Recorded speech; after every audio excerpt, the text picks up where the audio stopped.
Good morning. Good morning. Good morning. The September 6, 2023 meeting of the Board of Estimates is now called to order. The board continues to meet in a hybrid format. For those of you here live, please take a moment now to silence your cell phones and other electronic devices. Please keep yourself on mute for those attending virtually until you have been recognized by the chair. At this time, I would ask our clerk, Celeste Amato, is being filled in by Audrey. Audrey. Good morning. Good morning, members of the board and to the public. Welcome to the Board of Estimates. This morning I have quite a few edits, corrections, and walk-ons, so if you just bear with me as I go through all the items. In the absence of President Nick Mosby, Madam Vice President Sharon Middleton will sit and act on his behalf, sit and vote on his behalf. I'm going to read the first correction. SB 23-12673, Personnel DPW. Under the amount of money and source, please delete the printed explanation and replace it with the estimated initial cost of implementing the study is approximately $15 million. The Department of Public Works has identified a combination of cost savings and increased collections that will not result in a rate increase. At this time, no rate increase is anticipated from this action. Also, at the end of this document, please insert, this action is effective retroactive to July 1, 2023. We do have a walk-on item this morning. SB 23-13168, Bureau of Procurement, Police Department, solicitation number RFQ 000122. Early intervention systems. And I'm going to read the memo to the board. The board is requested to approve a technology licensed software service agreement with Benchmark Solutions LLC, doing business as Benchmark Analytics. The transaction amount is $2,470,844. Suppliers were solicited by advertising on Workday, eMaryland Marketplace, and in local newspapers. 4 proposals were received on February 15, 2023. 2 out of the 4 proposals received were found non-responsive. The 2 responsive proposals were subsequently reviewed by the Evaluation Committee for technical scoring. The 2 responsive proposals scored by the Evaluation Committee achieved the minimum technical score for further evaluation and subsequent price opening on April 19, 2023. The award is recommended to be made to the responsive offerer receiving the highest total combined score. This contract has 2 one-year renewal options, and this item will be added to the non-routine agenda. The following that I'm going to read are emergency procurement reports that were originally submitted by procurement for the July 12th agenda. The reports initially included incorrect information that wrongly attributed the emergency spends to the COVID-19 pandemic, while the actual cause for the emergencies range from workday issues, environmental safety concerns, and staff turnover. They have since been assigned to agencies to correct and complete for the September 20th BOE meeting. And I'm going to read the SB numbers for the public. SB 23-12320, Emergency Procurement, Department of General Services. SB 12325, Emergency Procurement, Department of Finance. Transportation, SB 23-12323, Emergency Report. SB 23-12324, Emergency Procurement for the Department of Public Works. SB 23-12326, Emergency Procurement for the Mayor's Office of Employment Development. SB 23-12331, Emergency Procurement for the Mayor's Office of Homeless Services. SB 23-12330, Emergency Procurement for BSIT. SB 23-12329, Emergency Procurement for the Sheriff's Department. SB 23-12327, Emergency Procurement for the Enat Pratt Library. SB 23-12318, Emergency Procurement for the Health Department. SB 1328, Emergency Procurement for the Rec and Parks. And these items, as I stated, were initially sent in for the July 12th agenda, and they are now, should be, hopefully, to appear on the September 20th agenda. I will now read some protests and statements of oppositions that the board has received. SB 12622, Bureau of Procurement Consulting Professional Services Agreement with HomeServe USA Corporation, that is B5003190, Residential Water Sewer Service Line Protection Program. A statement of opposition was received from the SOS Fund. And SB 23-12726, Department of Public Works, Construction Award, Water Contract 1327, Chlorine Handling Safety Improvements. A protest was received from Pascal Stevens, LLC.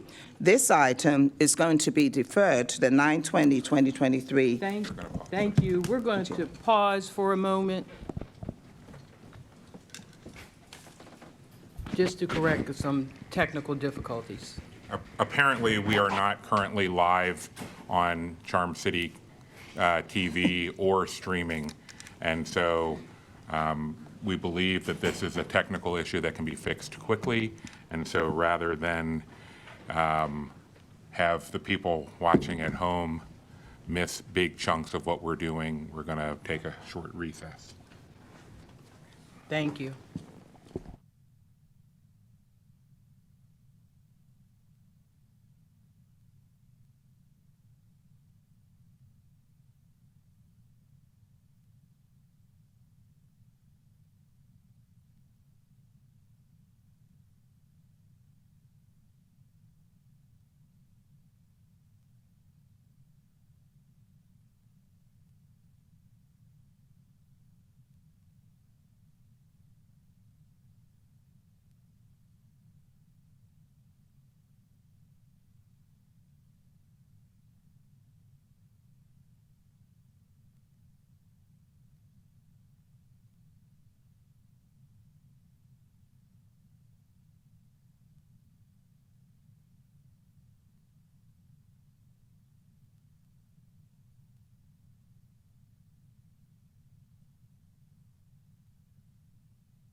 Okay, we're back in order. At this time, I will ask for a motion to approve and adopt the opening statement as read by the clerk.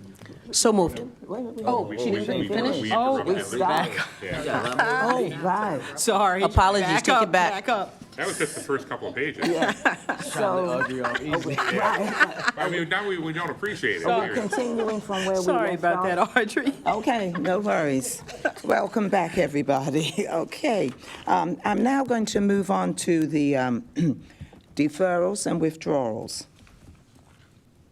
SB 23-13118, Department of Transportation Grant Agreement for Fiscal Year 2022, Reconnecting Communities Pilot Program is being withdrawn, and that's being withdrawn by the agency.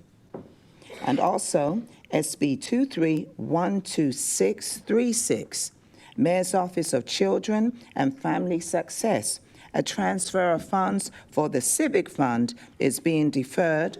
This item is going to be deferred to the October 4th, 2023 agenda.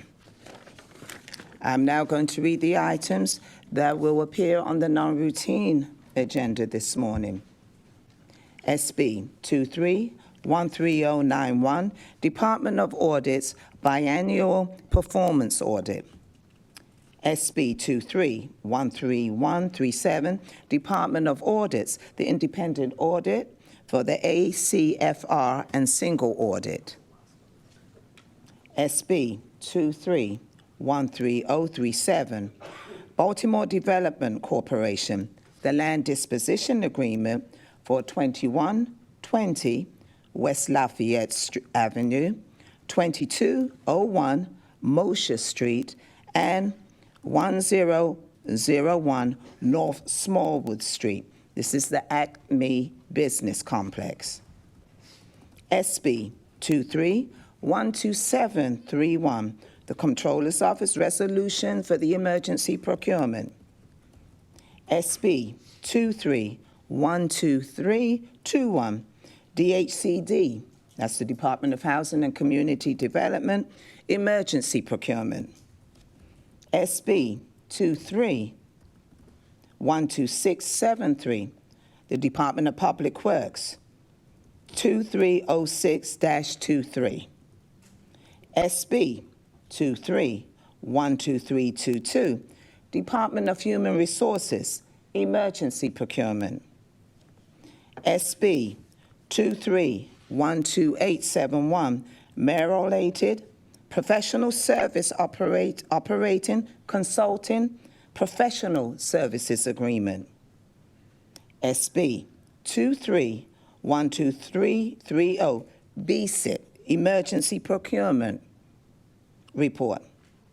SB 23-12319, Baltimore Police Department Report, Emergency Procurement. SB 23-13165, Bureau of Procurement, Extension and Increase, providing temporary medical personnel services. This is moving to the routine agenda. SB 23-12622, Bureau of Procurement, Consulting, Professional Services Agreement with HomeServe USA Corporation, that is B50003190, Residential Water Sewer Service Line Protection Program. A statement, as I stated earlier, was received, statement of opposition has been received from the SOS Fund. SB 23-12610, Bureau of Procurement, Extension of Requirements Contract B50005744, OEM, Parts and Service for Toro Equipment. This is moving to the routine agenda. SB 23-12605, Bureau of Procurement, Extension of Requirements Contract, OEM Parts and Service for Dodge, Chrysler, Jeep vehicles. This item is also moving to the routine agenda. SB 23-13109, Bureau of Procurement, extension of requirements contract, Houston Galveston, area contract number FS 12-19, fire service apparatus is being moved to the routine agenda. SB 13067, Bureau of Procurement, sole source contract, contract number 08000,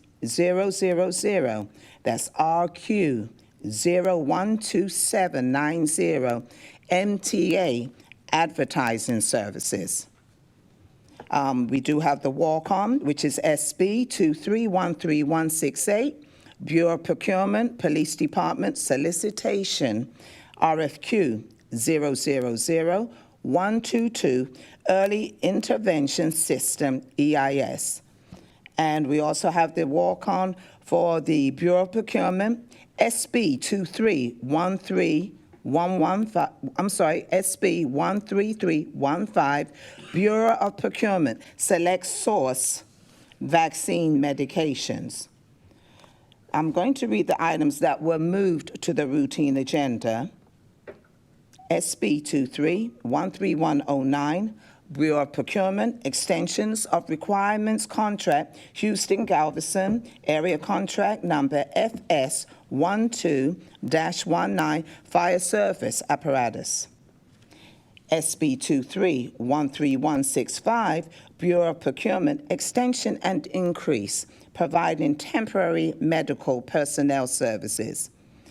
SB 23-12610, Bureau of Procurement, extension of requirements contract number B50005744, OEM parts and service for Toro equipment.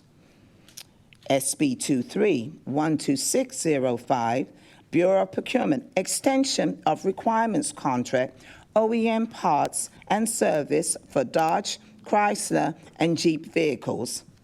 And SB 23-13109, Bureau of Procurement, extension of requirements contract, Houston Galveston area contract number FS 12-19, fire service apparatus. I will now read the abstentions for the Honorable Mayor Brandon Scott. SB 23-12837, Health Department, provider agreement with the Johns Hopkins University, Ryan White A, medical case management. SB 23-12814, Health Department, provider agreement with Johns Hopkins University outpatient ambulatory health services.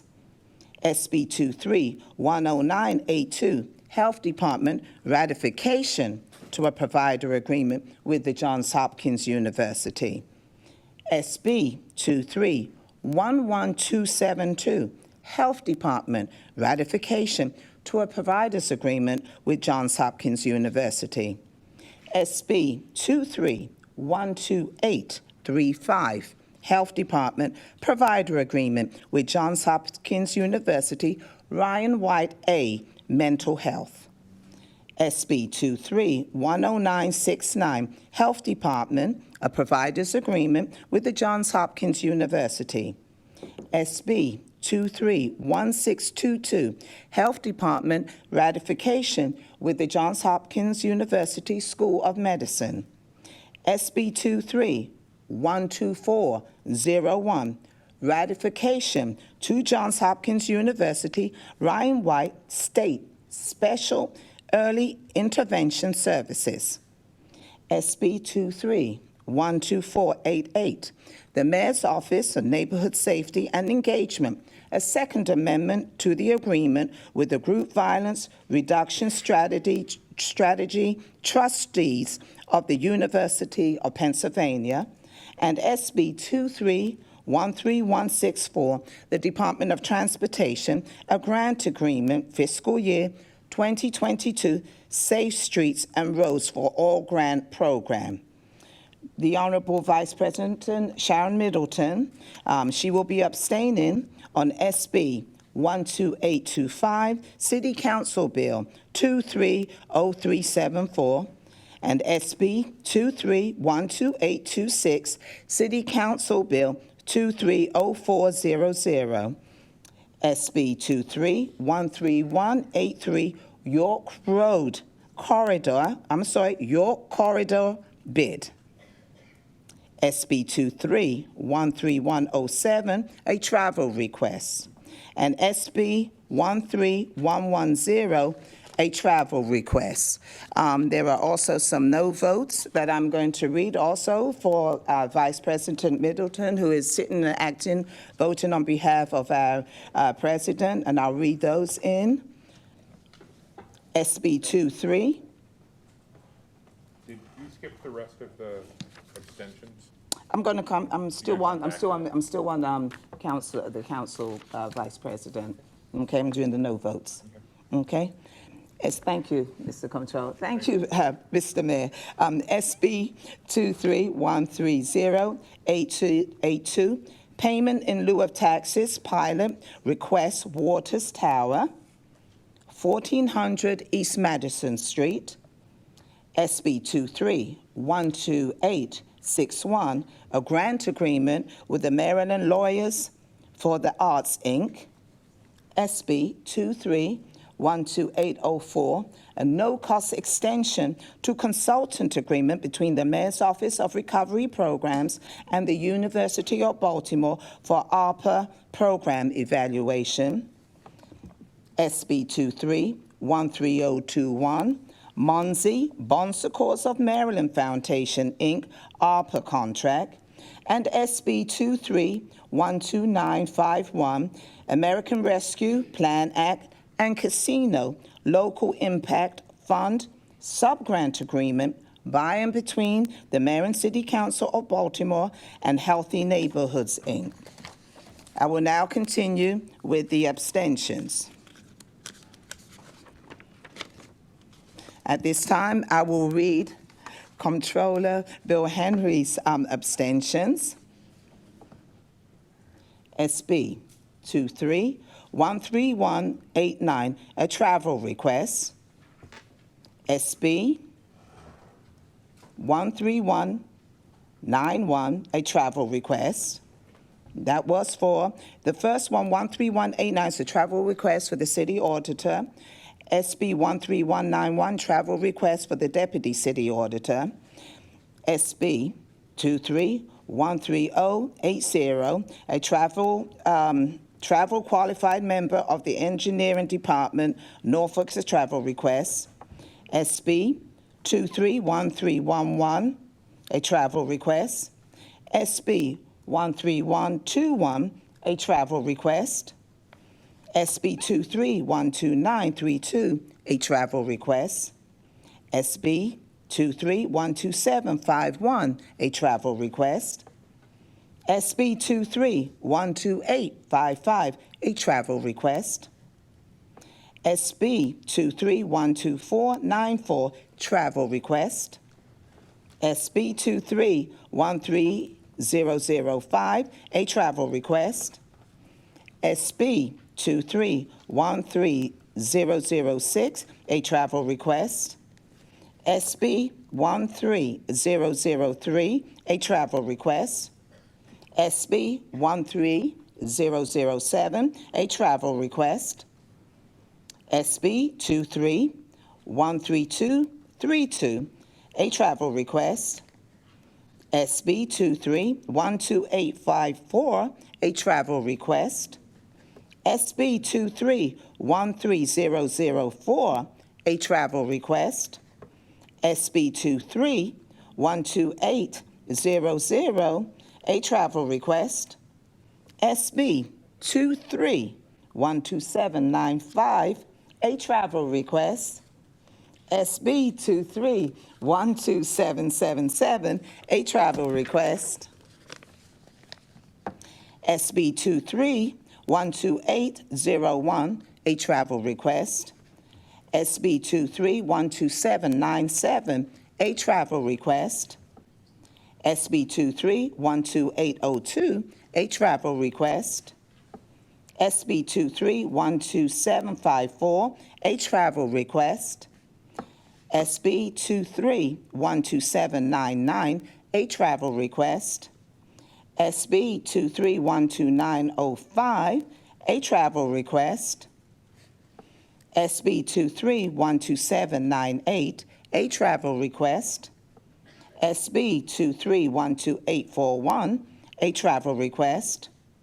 SB 23-13076, a travel request. SB 23-13149, a travel request. SB 23-12904, a travel request. SB 23-12803, a travel request. SB 23-12896, a travel request. SB 23-12796, a travel request. SB 23-13199, a travel request. SB 23-13110, a travel request. SB 23-13107, a travel request. SB 23-12753, a travel request. SB 23-13182, a travel request. SB 23-12483, a travel request. SB 23-13060, a travel request. SB 23-12920, a travel request. SB 23-12922, a travel request. SB 23-12670, a travel request. SB 23-12857, a travel request.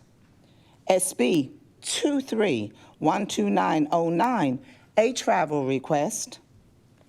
SB 23-13079 is a travel request. SB 23-13231, this is a request for, it's also a travel request. SB 23-13077, a travel request. SB 13072, a travel request. SB 12902 is a travel request. SB 23-12937, a travel request. SB 23-12919, a travel request. SB 23-12838, a travel request. SB 23-131112 is a travel request. Those are all the abstentions for the Honorable Comptroller. City Solicitor Ebony Thompson, there are no abstentions. And Deputy Director of Public Works Richard Luna, there are no abstentions. And Madam Vice President, Mr. Mayor, Mr. Comptroller, members of the board and the public, those are all the changes, edits, walk-ons, and corrections for the September 6th BOE. Thank you. Thank you, Audrey, for that lengthy read. I mean, that was, Thank you. yes, Thank you. appreciate that. And now, at this time, I ask for a motion to approve and adopt the opening statement as read by the clerk. So moved. Second. All those in favor of approving the opening statement as presented, say aye. Aye. All opposed, say nay. The opening statement has been adopted. I now direct the board members' attention to the memorandum from dated September 1st, 2023, identifying matters to be considered as routine agenda items together with any corrections, additions, abstentions, and no votes that have been noted by the clerk. I will entertain a motion to approve all the items contained on the routine agenda. So moved. Second. All those in favor of approving the items on the routine agenda, say aye. Aye. All opposed, say nay. The routine agenda items have been adopted. The first item on the non-routine agenda can be found on page 6, SB 23-13091, Audit Department. This request is to note a biannual performance audit report for the fiscal years ending on June 30th, 2021 and June 30th, 2020. From the Audit Department, we have Josh to walk us through the settlement. The floor is yours. Good morning, Ms. Vice President, Mr. Mayor, Mr. Comptroller, honorable members of the board. And I'm just going to wait a minute until they start sharing the presentation.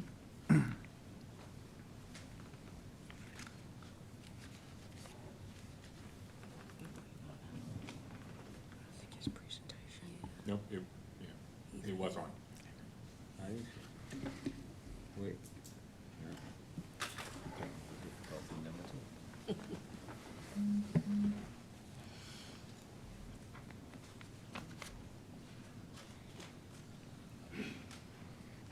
Another slight Oh, there technical you go. There it is. on. Say yes. Did you see? Yes. We just gotta say can't yes. see. Oh, Okay. yeah. There you go. And you got it. Thank you. Yep, sorry about that. You got it? He ain't presented. So I He gave gave him I gave permission. him permission. It's hard to get the jokes, man. And Emmanuel hear us such that he knows that he has. Well, he asked for it. That's the first thing. Maybe we can tell him, because he's on mute, maybe.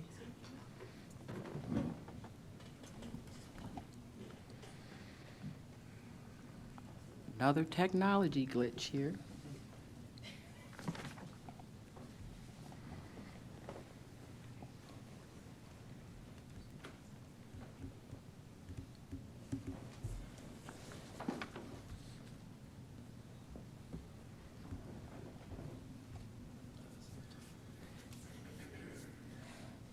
Thank you all for being patient as we What do you think? I can do the chicken No. walks into the library.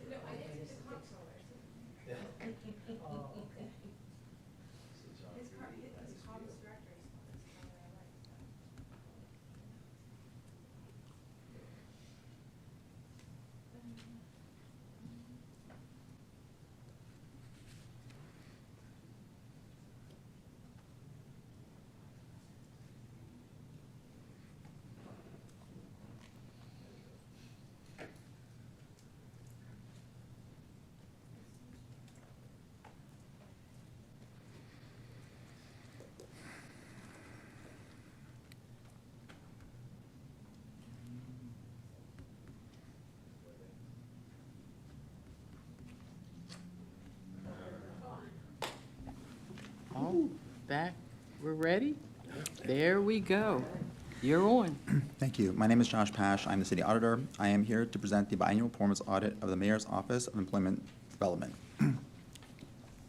Next slide. Today I will cover the audit objectives, scope, and our methodologies, the Baltimore City local hiring law, our findings, the implementation status of prior findings, and then take any questions. Next slide.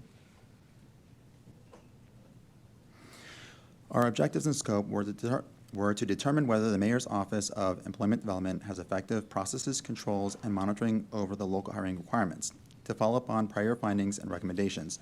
Our fiscal years covered were fiscal years 2021 and 2020. Our methodologies, we reviewed the Baltimore City Code Article 5, Subtitle 27, the local hiring law. We also reviewed the Code of Baltimore Regulations annotated related to the local hiring rules. Regulations are adopted by agencies to clarify terms and carry out the law. We also interviewed key individuals from MOED to obtain an understanding of the policies, procedures, and systems that they use in this process. We identified related risks and evaluated design of certain internal controls, processes, and procedures over capturing the monthly report submission. We then judgmentally selected samples and reviewed supporting documentation to validate contractor or subcontractor onboarding and submission of work plans and the subsequent submission of monthly reports. The onboarding and submission of work plans is the employment analysis meetings, which I will refer to later, and the submission of monthly reports are the contractor's reporting of hiring activity that are used for tracking. Next slide. The Baltimore City local hiring law is applicable to city-awarded contracts over $300,000 and city-subsidized projects over $5 million. It requires contractors and subcontractors who do business with the city to meet with MOED within 2 weeks after the contract award date to complete the employment analysis, post new jobs with MOED for a period of 7 days before publicly advertising them, meet the 51% of all new hires being Baltimore City residents, and to submit monthly employment reports by the 5th day of the following month. Finding, okay.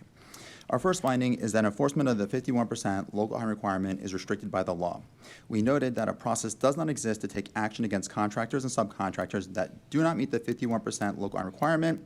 At the agency level, MOED reports non-compliance twice a year to agencies with direction to them to follow up with each contractor. At the citywide level, MOED cannot report non-compliance to the Board of Estimates, who has the authority to debar, approve, and renew contracts. This is because the current law requires the determination of an intentional vendor violation. Next slide. To quote, according to the law, section 2711 for penalties, debarment for 1 year. If the Board of Estimates, on recommendation from the MOED, after notice and hearing, determines that any beneficiary has violated the provisions of this subtitle and that the failure was intentional, no contract may be awarded to that beneficiary, any firm, corporation, or partnership in which that beneficiary has an interest until 1 year has elapsed from the date of determination. There is also criminal penalties in this section. An intentional violation of any provision of this subtitle is a misdemeanor, and on conviction is subject to a fine of not more than $500 for each offense. The specification of intentional is a high bar to meet, and it is difficult to determine if the violation was intentional. Our first recommendation is that the Local Hiring Review Committee was established by the regulations to review reports and make recommendations to MOED. The recommendation is to review and follow up with vendors on deficiencies in meeting the 51% hiring requirement, to report deficient vendors to the BOE, and to evaluate other methods to improve compliance with the law. Next slide. Our second finding is that the Mayor's Office of Employment Development's completion of contractor or subcontractor employment analysis meetings within the established timeframe and monthly report submissions needs improvement. Again, the employment analysis meeting is that meeting that happens within the first 2 weeks to establish a work plan for the contractor, and the monthly reporting submissions are sent in by the contractors to report their hiring activity. We noted that although MOED is tracking BOE minutes to identify city contract awards that are subject to law, MOED's identification enforcement of contractor and subcontractor compliance is limited. I do want to note that MOED added this review of BOE minutes to capture contract awards that were not reported on the vendor contact form from the contracting agency timely. This vendor contact form is the primary method that is used to report new contracts.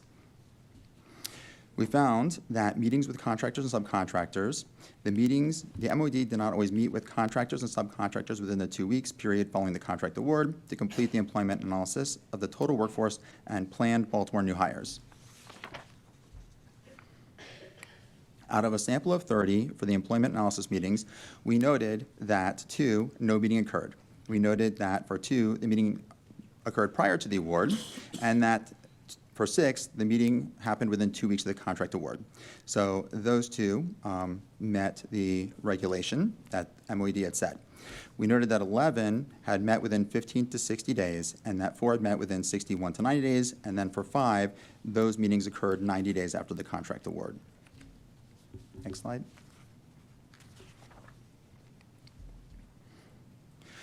We also noted that MOED did not validate the contractor or subcontractor submission of monthly reports by the 5th working day of the following month, that MOED sends reports twice a year to agencies listing all the contractors and subcontractors did not submit the monthly reports timely or at all, and that agencies are not following up consistently with contractors and subcontractors regarding the submission of the 5th workday. Again, these monthly reports are reporting the activity of hiring for those contractors. Next page. We also noted a limitation in the data. This is not a finding, but this was mentioned to let the stakeholders be aware of this. We did an analysis of missing reports for the period of June 22 to November 22, approximately 6 months, and we noted the following. When we compared that 6-month data set to the report that was generated on December 29th to the same report 6 months when the report was generated on March 7th, 2023, that the second report identified fewer missing reports.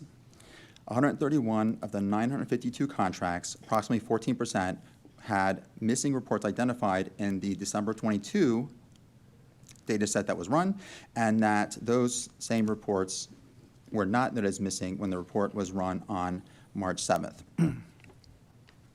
This was because between December and March, the vendors or contractors submitted the late reports, and when they were submitted, they reduced the number of missing reports when the report of 6 months was run. The limitation that we're presenting here is that the compliance numbers will change based on when the report is run. Now, depending on the frequency that MOED reports the results, this may not be significantly affect the results reported, but again, it was something that we wanted the stakeholders who use the reports to be aware of. Next slide. Our recommendation is we recommend the interim director of MOED to periodically monitor to make sure that the meetings are conducted with contractors and subcontractors within 2 weeks. And we do realize that that may occur and be responsibility of the contractor. And so the recommendation is to document those efforts to establish those meetings when it exceeds 2 weeks. And then to review the follow-up with the contractor and subcontractor submission of the monthly reports by the 5th working day of the following month. Next slide. Okay. For the implementation of prior findings, we noted that the budget book had a metric that was established that was inconsistent with the Department of Public Safety and Correctional metric who was funding, and our recommendation was to improve the methodology to set realistic targets and to establish multi-year goals, and we noted that those implementation of prior findings was implemented. Next slide.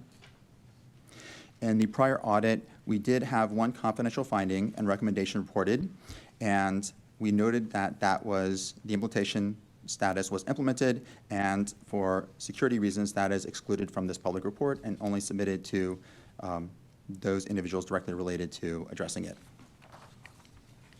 I do want to thank our audit team and MOED for their work on this audit, and I will take any questions.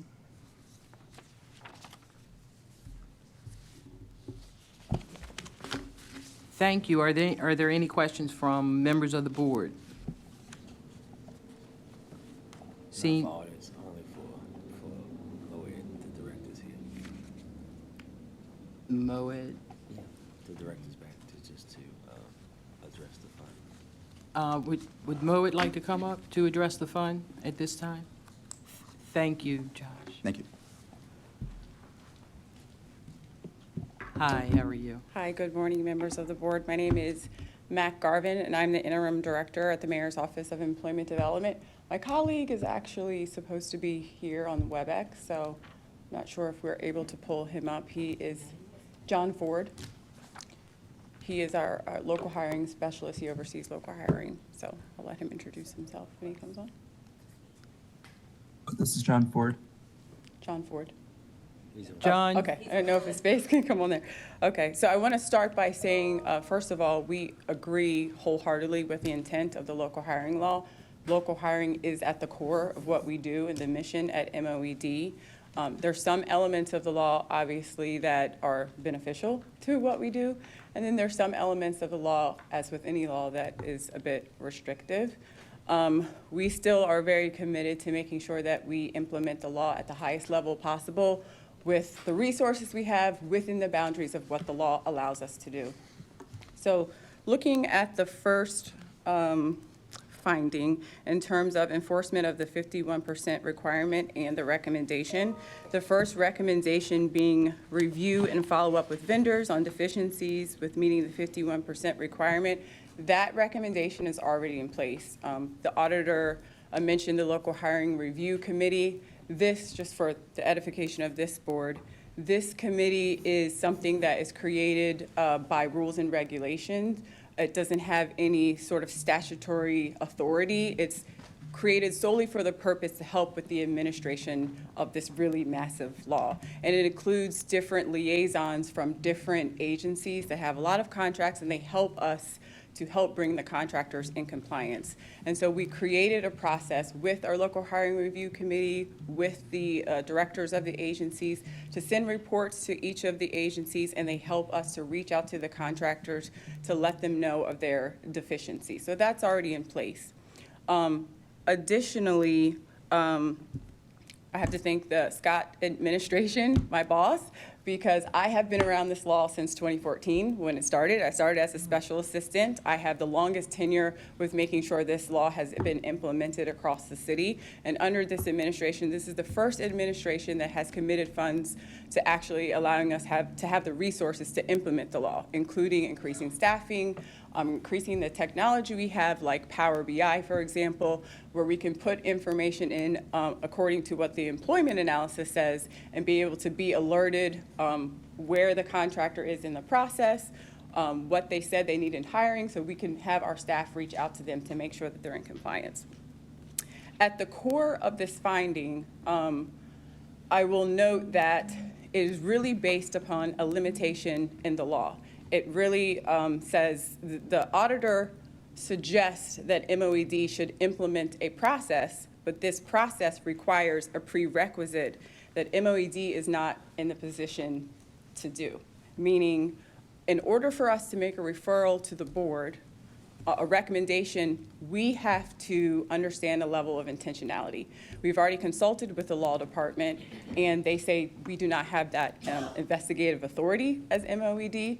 And looking at the contracts that I have seen come in year after year, we do not have the ability to determine if the contractor is operating with intentionality. So again, we put in a lot of different processes. So that's in response to the first finding.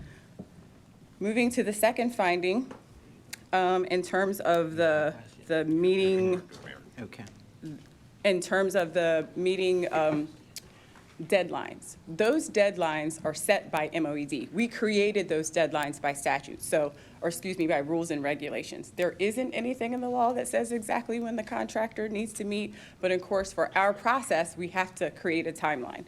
So like I said, I've been working on the law for almost a decade now. When we created the rules and regulations, it was in a vacuum. We had never implemented local hiring, and we said 2 weeks from the contract award. Since then, after years of implementing the law, we see that there are other triggers as to why a contractor could or could not meet with us within the 2 weeks. And we've updated the rules and regulations to reflect that. So for example, maybe there isn't a notice to proceed. So the work hasn't even started yet. So there's no need to talk about who's working if the work hasn't started. Or perhaps it's a change order. Or perhaps we're still working on getting the appropriate contact information. Many of these companies don't have a local hiring person, especially if they're not in construction. So they have to identify who's that person who's going to be tracking this information. So for every single contract, we track the reason why. And what we're able to do, according to the law, if the contractor does not meet with us within the time frame and we do not have an explanation, we are able to send that vendor contact information to the agency and ask them to withhold payment, and we do that. So if you look at the sampling that was in the report, the reason that the audits department has that information about how long it took is because we supplied it, because we track it and we monitor it. So those deadlines don't apply to MOED, they apply to the contractor. Let's see. So I think the important thing to note, we've updated the rules and regulations to really reflect what's happening in process. And as I mentioned before, we've added additional staffing, and the additional staffing also helps to follow up with contractors about the deadlines. So I'm open to any questions. Thank you. We do have a few questions. We'll start with Mayor Scott. Thank you, Madam Vice President, and thank you, Director, and thank you, Mr. Auditor. I think this question really would be for both you, Madam Director, and the Auditor. I think that everyone on the board will probably say that we look forward to working with everyone to figuring out a way to improve the law so that we can be more effective. But my question to you both is simply either you're talking to agencies like yours, Madam Director, and other places, and you, Mr. Auditor, are always talking with your auditor buddies from around the country. Have you seen a system in some other city or jurisdiction that we think that we can look at to try to replicate and improve for Baltimore that will allow the law to be more effective and allow the agency to be more effective at their duties? We did not find a comparable process and system, and I'm not saying that there's not, but when we looked, we didn't find one. There are not an abundant amount of local hiring laws around the country because they're restricted due to some constitutional issues. And so the way that our law is run is really specific to Baltimore City. Again, I'm happy to have conversations with all stakeholders to talk about what I have learned in practice from implementing the law for so many years. There are some things that can be changed to help to improve compliance. I think one of the biggest changes, like I said, was just looking back at old rules and regulations that, of course, the auditor's department will hold us to these specific rules, but in practice, we've done things to change to make sure that we were able to meet the intent of the law, which is we want to meet with the contractors and get their information and understand if they can't meet with us in 2 weeks, why.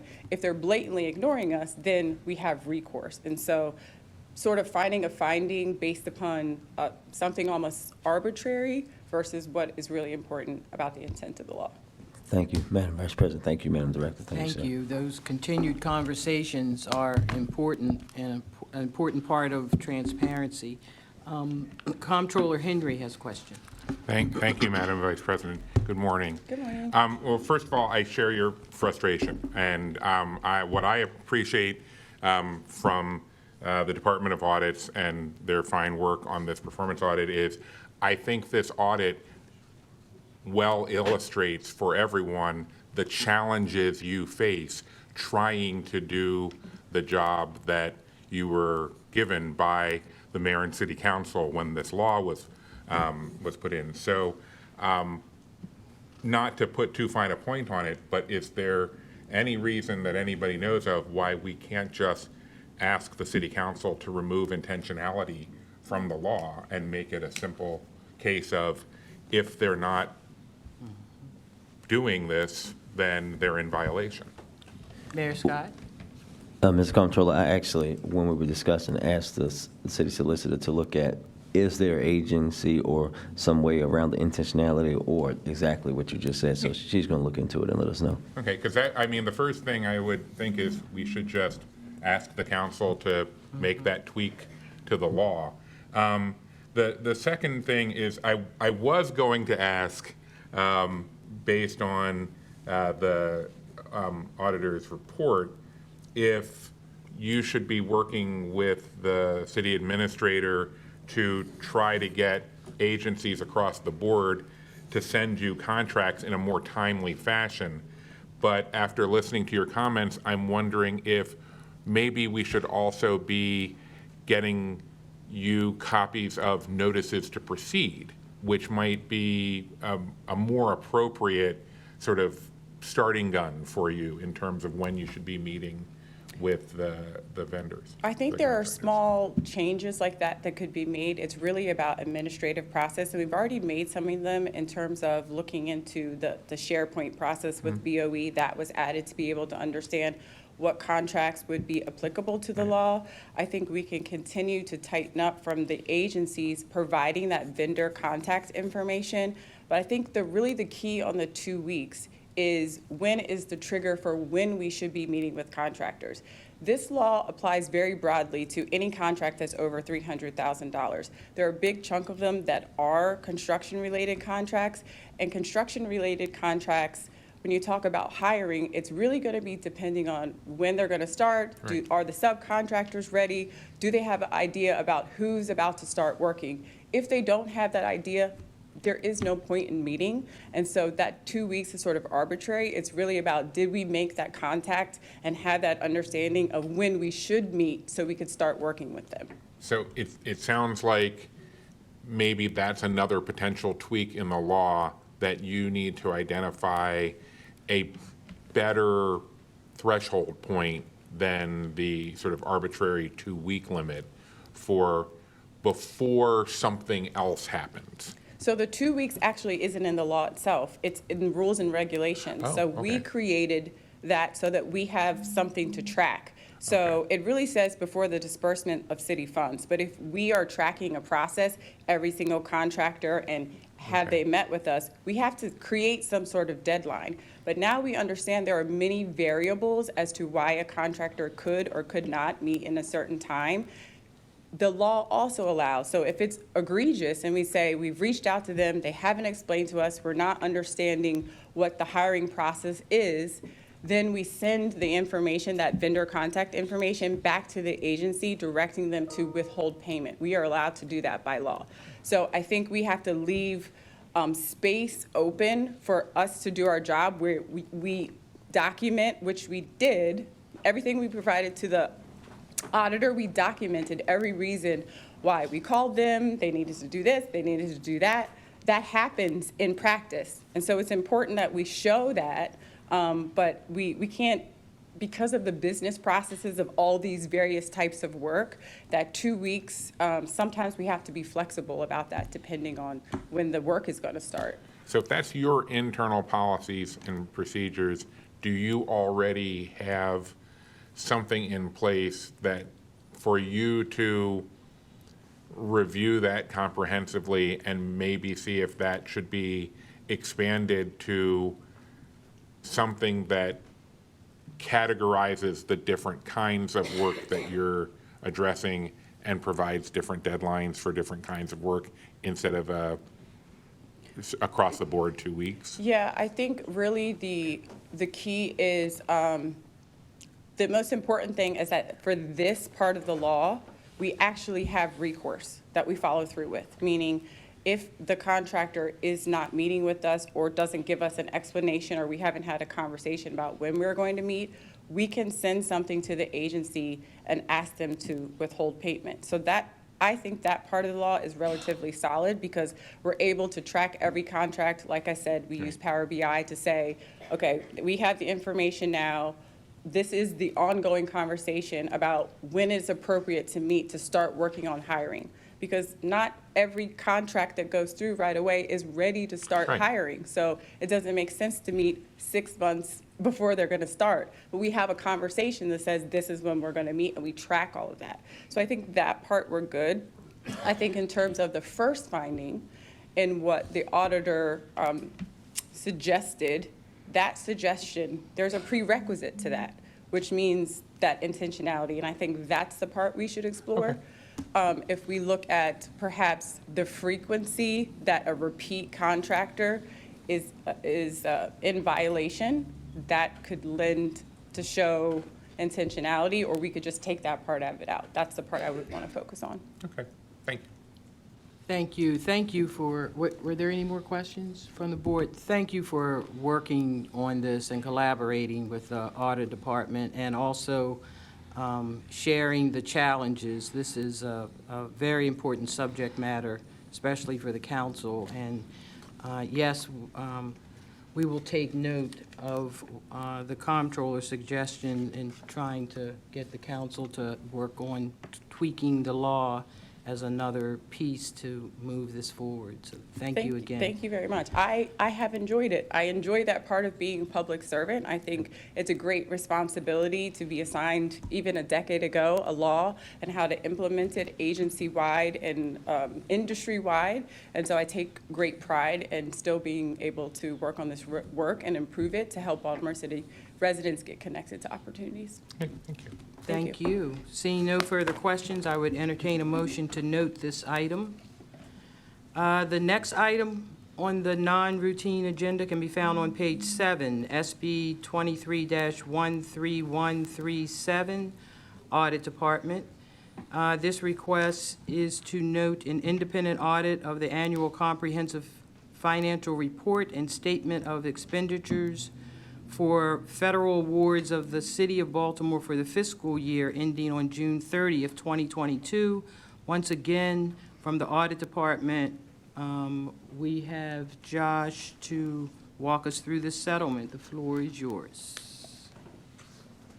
Hi, good morning. My name is Josh Pash, I'm the city auditor. For this audit, we worked jointly with an external audit firm, SB & Company, and I'm invite them to do their presentation. Thank you. Thank you, Josh. Good morning, Madam Vice President, Mr. Mayor, Mr. Comptroller, honorable members of the board. My name is Bill Seymour. I'm the engagement partner with SB & Company. I have with me Tiana Wynn, who is the audit partner. And this represents our communications under generally accepted auditing standards. I'll give a moment so we could, we have a presentation as well that if we could queue up, please.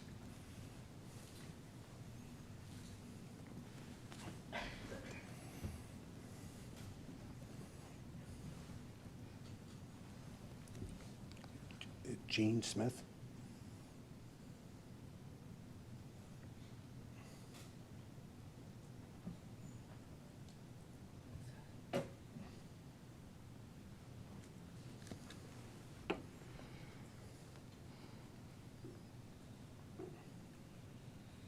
We need to make John Ford go away.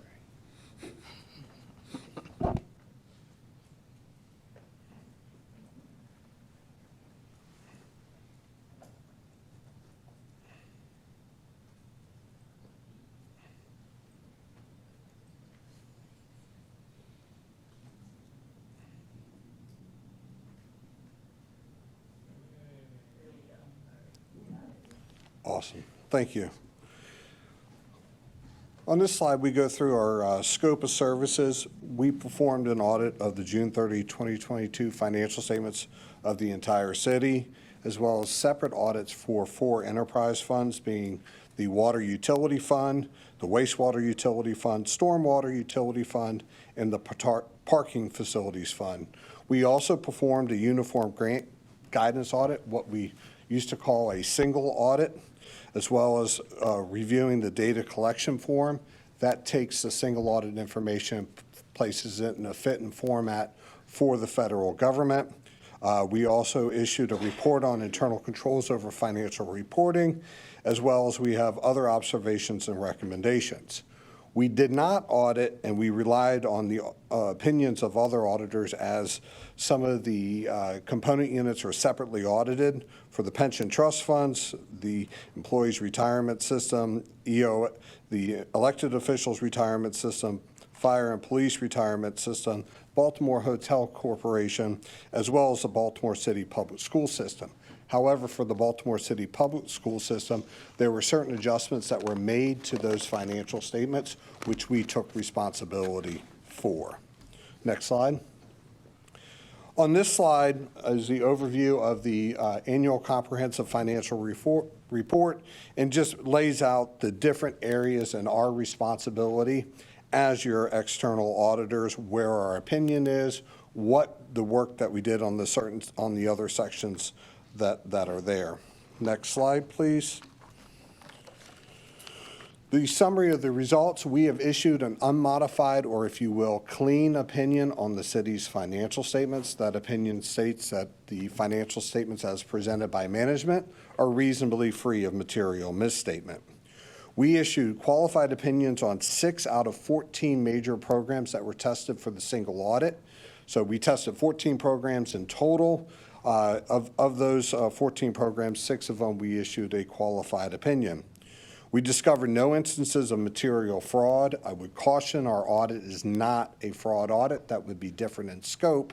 However, through the course of the audit, we are required, and we do, maintain a healthy skepticism for fraud, to look for fraud in areas that are tested, ask questions, and the like. We did not discover any instances of material fraud through those steps. We received the full cooperation of management. We noted certain material weaknesses and significant deficiencies, which I will highlight in a moment, as well as certain recommendations. Next slide, please. This slide here is a summary of the material weaknesses as they relate to internal control over financial reporting.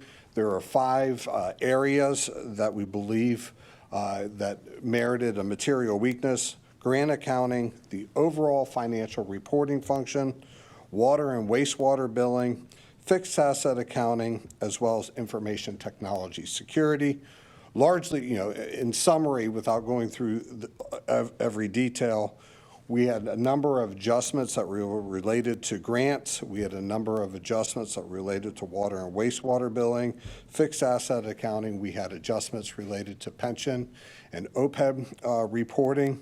So when you put all of those kind of together, is how we get to the financial reporting material weakness. And then overall, we noted several critical high-risk vulnerabilities in IT. I will not go through those in detail because we don't want to tell people what they were, but we are working with IT folks within the city on getting those we've communicated the specifics of those to them. Next slide, please. Switching gears now, we move to kind of compliance findings, and this really relates to the Uniform Grant Guidance Single Audit. These are kind of the summary of areas where we noted issues, allowable costs, cash management, eligibility, period of performance, subrecipient monitoring were all areas that we had findings in that went across different programs. So for allowable costs, we were not provided certain timesheets, other payroll documentation. We also did not see some of the support that went along the underlying costs. Cash managements, we noted where there were drawdowns that lacked the backup or support for the amounts that were drawn down, the charges that were made to those grants. Eligibility, certain programs just didn't maintain adequate documentation that the eligibility requirements were met. Period of performance, what that is the grant says you have a period of performance from the beginning to the end.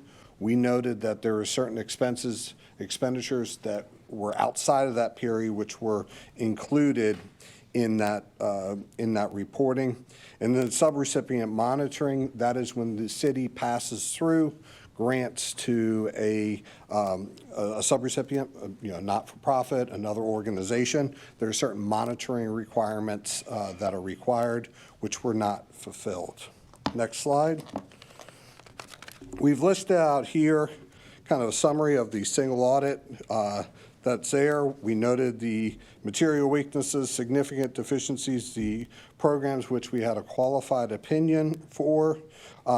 The city did not qualify as a low-risk auditee. If you go to the next slide, is the actual programs and expenditures. We tested programs that spent in excess of $177 million, which represented approximately 63% of the federal funds that were spent by the city for the year ended June 30 of 22. The single audit requires that we get a minimum of 40%, so we were well in excess of that amount. If I go to slide, go to slide 12, we start with our required communications, and I'll summarize kind of a bunch of slides in here. This is really our opportunity to alert you to any other issues that we haven't already spoken of. If there were areas that were within the financial statements that lacked authoritative guidance, that if management had taken an ultra-aggressive or an ultra-conservative policy that would, kind of not in the norm, if there were other issues that were occurred during, we would bring those to your attention. We've kind of already went through some of the items that we had discovered as part of the audit. There aren't any additional items that would be required to bring to your attention. I want to thank Josh and his group for their assistance, Michael and his group for providing us all the information to allow us to get through the financial statement audit. And I'll stop there and see if there's any questions. Thank you. I'm sure the finance director probably has a comment or a statement, or just anything to add to this, or someone from the office. Thank you. Good morning, Honorable morning. Board. Ioana Mositas, Deputy Director of Finance. I want to start by thanking the incredible partnership with the Department of Audits and their extensive work, as well as our external auditors who have been just incredible to work with. I want to note just a few high-level points. I know we have a very long day, but I do think it's important to note for the public the period of the audit. It's important to consider what the audit period covered, because that tells us what changes or what things are different since the period that was covered by the audit. And that is, this audit was for the fiscal year ending June 30th, 2022. And if you remember, we had some great changes in August. Some of them were a little sad for us. We had a transition to a new finance director in October, right? But even more importantly, I would say, is our citywide implementation of Phase 2 of Workday. So we saw when I was up here the last time, although I hate to mention that because you might remember other things I said, that when I was last up here, we had an audit and it noted some payroll findings. And I was able to talk about how that had improved because we had implemented payroll. That was Phase 1. So now we've implemented Phase 2, which is our financial accounting, our procurement, our fixed assets, right? That one city system of record. And that, we believe, will continue to make changes, because when you look at the audit findings, I would really classify them as how do we get better? How do we move on from this? How do we take what's in the audit and make measurable changes? And I would say that's one, technology, and we believe we've addressed citywide, because it's not a Department of Finance project. It's not just a BSIP project or a Department of Human Resources project. It really is a citywide effort throughout the city with agencies contributing and doing the hard work. So technology, staffing, we know that citywide we've been hit very hard by COVID and just what we're seeing nationwide in terms of the workforce. But we also know that we had an underinvestment, probably for good reason, but nevertheless an underinvestment in some of those critical, call them back office processes, right? Who's looking at grant accounting in the city? And the truth is that in the finance department, that was 1 or 2 people citywide. And in many of your organizations, agencies that are doing this critical work, like the health department, like MOED, like MOHS, they likewise have staffing shortages. So we believe staffing is critically important. And you see that many of the folks who would come up here and talk about this would talk about the things they're doing to enhance recruitment, to redefine positions to reflect what people are doing, and to make the expectations and the technology available so that staff can do that very important work. And then finally, I'll say collaboration. And so the Department of Audits, through their leadership, has instituted kind of year-round planning on the audit process, so that it isn't the audit is starting, now let's have audits and finance work together, but rather a more regular check-in throughout the year so that we can address some of these. I can speak to specific findings, but I will note that each finding has a corrective action plan. Unfortunately, how it's formatted, you see the findings first, and then you have to kind of match that up to the corrective action plan at the end. But you'll see that, for example, on the financial accounting items, where there were material weaknesses, for example, over financial reporting. So for that, on page 39, you see the finding, and then way in the back in page 107, you see the corresponding corrective action plan. The finding was that we had a number of post-year-end adjustments, right? You don't want those in accounting. You want to be able to pull the information from the system and use that information. And often in the past, we had to go back and adjust because we were working from manual spreadsheets, and people were doing the best they could and then seeing if it made sense and then going back and adjusting. So with Workday, the system allows for allocations to be automatically calculated. We are able to use multi-book accounting, which allows for gap entries to be entered on a separate ledger. And then we purchased Workiva as a software which interfaces with Workday. So currently, that ACFR we prepare manually. We pull the information and pop it into spreadsheets and create that report. This will allow us to pull the information directly from Workday and compile the report. So that's just one example of technology. I'm happy to answer any questions, but I want to thank, again, the Department of Audits and the auditors for their support. And yes, we'll start with Mayor Scott.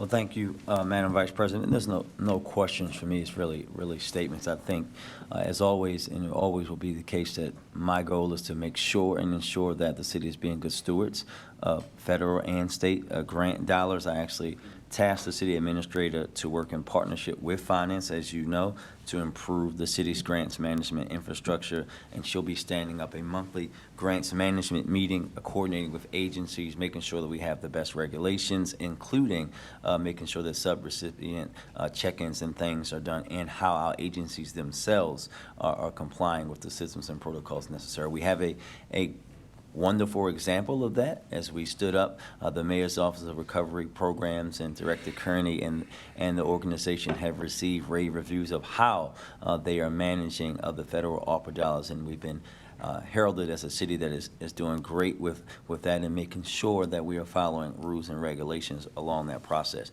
But the other thing I think that has to be said today, because we talk about water billing. We know the historic challenges the city has had around water billing and the water billing system. My team has already been directed to do a look into water bill accounts to make sure, again, that they're accurate, that they're timely, that we're offering the assistance that we need to in whatever case that we can. But I think it's also a point where we can talk about some of the progress that we have made, right? Where we have had the lowest water rate increase in over 20 years. That's a 70% decrease from where it was before. Eliminated, which was a 14,000 email backlog in water billing requests, and a 10,000 property backlog for water billing issues. Increased the meter reading up to 99%. And of course, we've already given out $3 million in credits for water bill assistance, and started Promise Pay with flexible payments just earlier this year, but we know much more is going to be done, and we're going to be looking at our complete water system with the chair of our water task force. The comptroller will be looking at everything involving the water system to make sure that this system that we've had in place since the 70s is actually upgraded and put into the 21st century and benefits all of our users. Thank you. Comptroller Henry. Thank you, Madam Vice President. One quick question.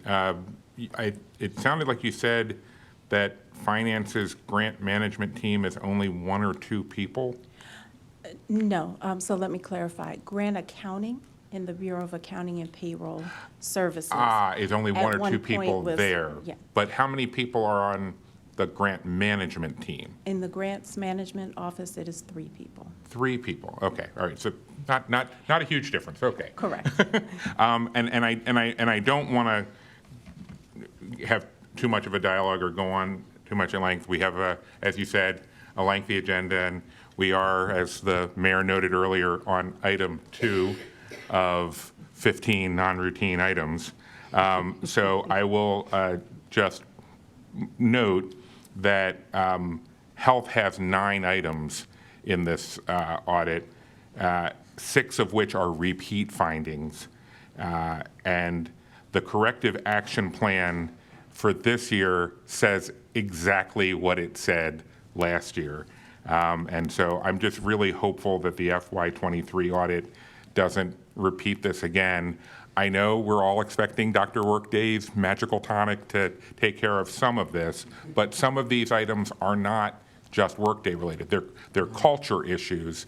And I know that our new director is committed to making some culture changes as well, because a lot of this out in the agencies is about how personnel just manage records.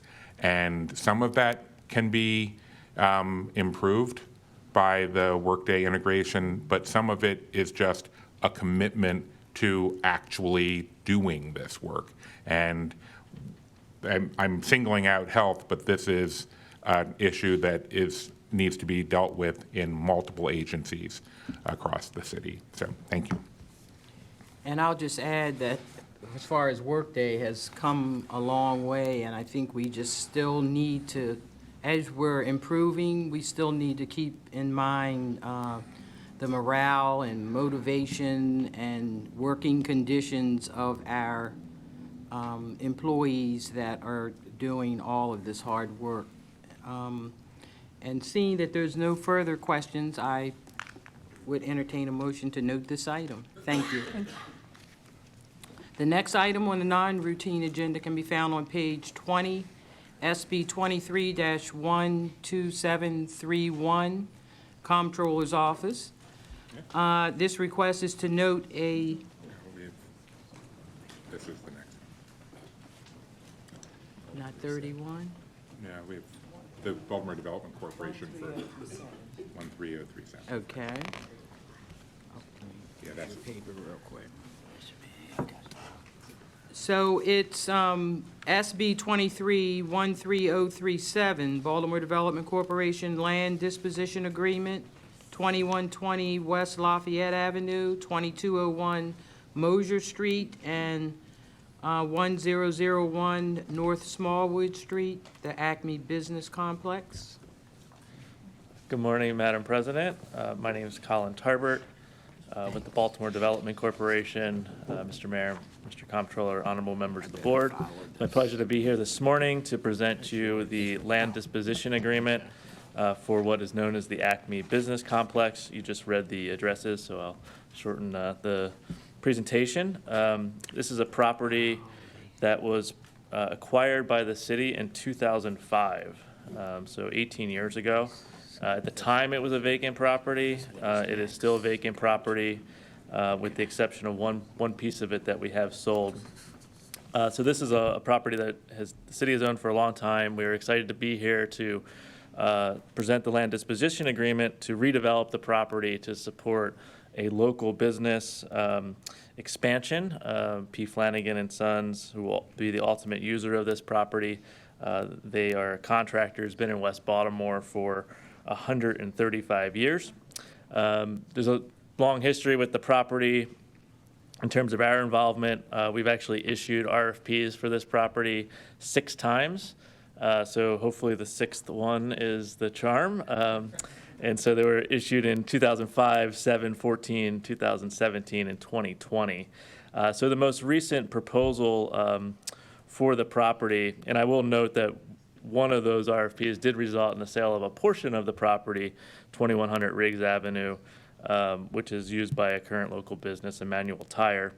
But the proposal today in the land disposition agreement before you is to sell the property to MCB Smallwood LLC, which is an entity controlled by MCB Real Estate. Dave Bramble is the managing partner, who I think you all know. And they would develop the property for the use of P. Flanagan and Sons with a number of uses on the site, essentially administrative building, some storage, a maintenance bay, equipment, et cetera, totaling $6.8 million of new investment. It would also create 10 full-time jobs on the site. So we're excited to bring this to you.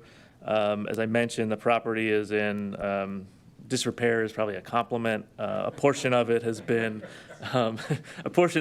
condemned after a fire, which was actually in 2019, my first week on the job, and we're excited. The appraised value of the property that we had was $345,000, but that was cleared. If you add in the demolition costs, which we think are in the 7-figure range, it's $1 million to $2.5 million. It's really kind of a negative value for reuse of the property. So therefore, we're proposing to sell the property for $1. That was what was proposed in the RFP. We did receive 2 responses to the RFP. The other one also proposed $1, so hence the market value in our opinion. I'm happy to take any questions on the proposal today. Are there any questions from the board? Thank you. Great. Thank you. Seeing no further questions, I would entertain a motion to note this item. Oh, this one we have to have. We got a vote. Oh, we have to vote on this one. Okay. So moved. All those in favor say aye. Aye. All those nay. Items approved. Thank you very much. The next item on the non-routine agenda can be found on page 20. SB 23-12731, Comptroller's Office. This request is to note a resolution on emergency procurement applications and the reporting process. On behalf of the Comptroller's Office, we have Good morning, Madam Chair. My name is Casey Keller. I'm the Director of Communications and Policy for the Office of the Comptroller. I'm here to speak on SB 23-12731, Resolution Emergency Procurement. The Comptroller's Office has introduced this resolution to clarify, codify, and streamline the reporting requirements as prescribed in Article 6, Section 11 of the City Charter. The resolution lays out the following process. Agencies shall submit their application to the Director of Finance using BOE Submit, the standard portal for submitting to the board. The portal shall send an email notification to the Director of Finance, the Council President, the Comptroller, as well as any individual designated reviewers to receive notice that an application has been submitted. The portal shall send an email notification to the Director of the Mayor's Office of Small and Minority Business Advocacy and Development and anyone else he or she designates to review notice that an application has been submitted. And the Director of Finance will have the option to approve, deny, or ask more questions using the portal. If the Director of Finance approves the agency's application, it would be placed on the next Board of Estimates agenda to be noted. So, to reiterate, this process, as laid out, satisfies the emergency procurement reporting process in the Charter. And it also makes allowances for if the BOE Submit portal, God forbid, is not operational, it shall notify the Director of Finance and CC the Council President and the Comptroller by email or hard copy memo. Furthermore, the resolution outlines the application content requirement. It allows for the agency to submit the costs and the associated work tags for an emergency procurement, as well as the vendor legal name and background on how they were chosen, the vendor certificate of good standing, the MBE or WBE goals or utilization plans as compliant with City Code Article 5, the nature of the contract, and the description of the emergency nature, and, very importantly, the preventive measures in place except in instances of unforeseen circumstances that could prevent an emergency procurement from having to go into effect in the future. If approved, the resolution would go into effect immediately. With that summary, I'm happy to take any questions. We're first going to have, I think, Stephen Salisbury. Yes. Thank you, Casey. Thank you very much, Madam Vice Chair, Mr. Comptroller, Mr. Mayor, members of the board. My name is Stephen Salisbury. I'm the Deputy City Solicitor. The Law Department, while we are familiar with this resolution, we've communicated with the Comptroller's Office about it and are generally in support of the spirit behind this resolution. The Law Department would recommend not approving the resolution as it is currently drafted. Law's reading of the charter is that it explicitly grants the Director of Finance, in cases of emergencies that affect the public welfare, the authority to procure supplies and materials without first seeking the approval or even the notification of the Board of Estimates. These are instances, think of a sinkhole or obviously we're all familiar with the COVID pandemic. True emergencies where city agencies need to respond immediately. Law's interpretation is that the charter's requirements to report on emergency procurements comes after the procurement and not before. That is based on our plain reading of the charter's provisions around emergency procurements and the logic that an agency would not be in a position to prepare a full report on a procurement in the midst of responding to an emergency. So once again, I would reiterate the Law Department is in support and wants to work with the Comptroller's Office for these efforts to streamline the emergency procurement process, but would advise against the passage of this resolution as it's currently drafted. Thank you, and I know we have some questions from members of the board, and we'll start with the mayor. No, I think, first, I just want to say thank you to the Comptroller, as always, for his partnership. There's no doubt in my mind that his intentions with this resolution are sincere and are part of his ongoing efforts to make sure that we're building a better government for the people of Baltimore. But I also want to take some time to outline steps that we are taking that will improve the emergency notification process. The Deputy City Administrator, as I think you know, Mr. Comptroller, is actively working with Finance and BSIT to implement a new module in Workday that will allow agencies to formally submit emergency procurement requests. While we started this work prior to the resolution introduction, Mr. Comptroller, I want to acknowledge that I asked them to expedite that after your advocacy and you raised your concerns to the team.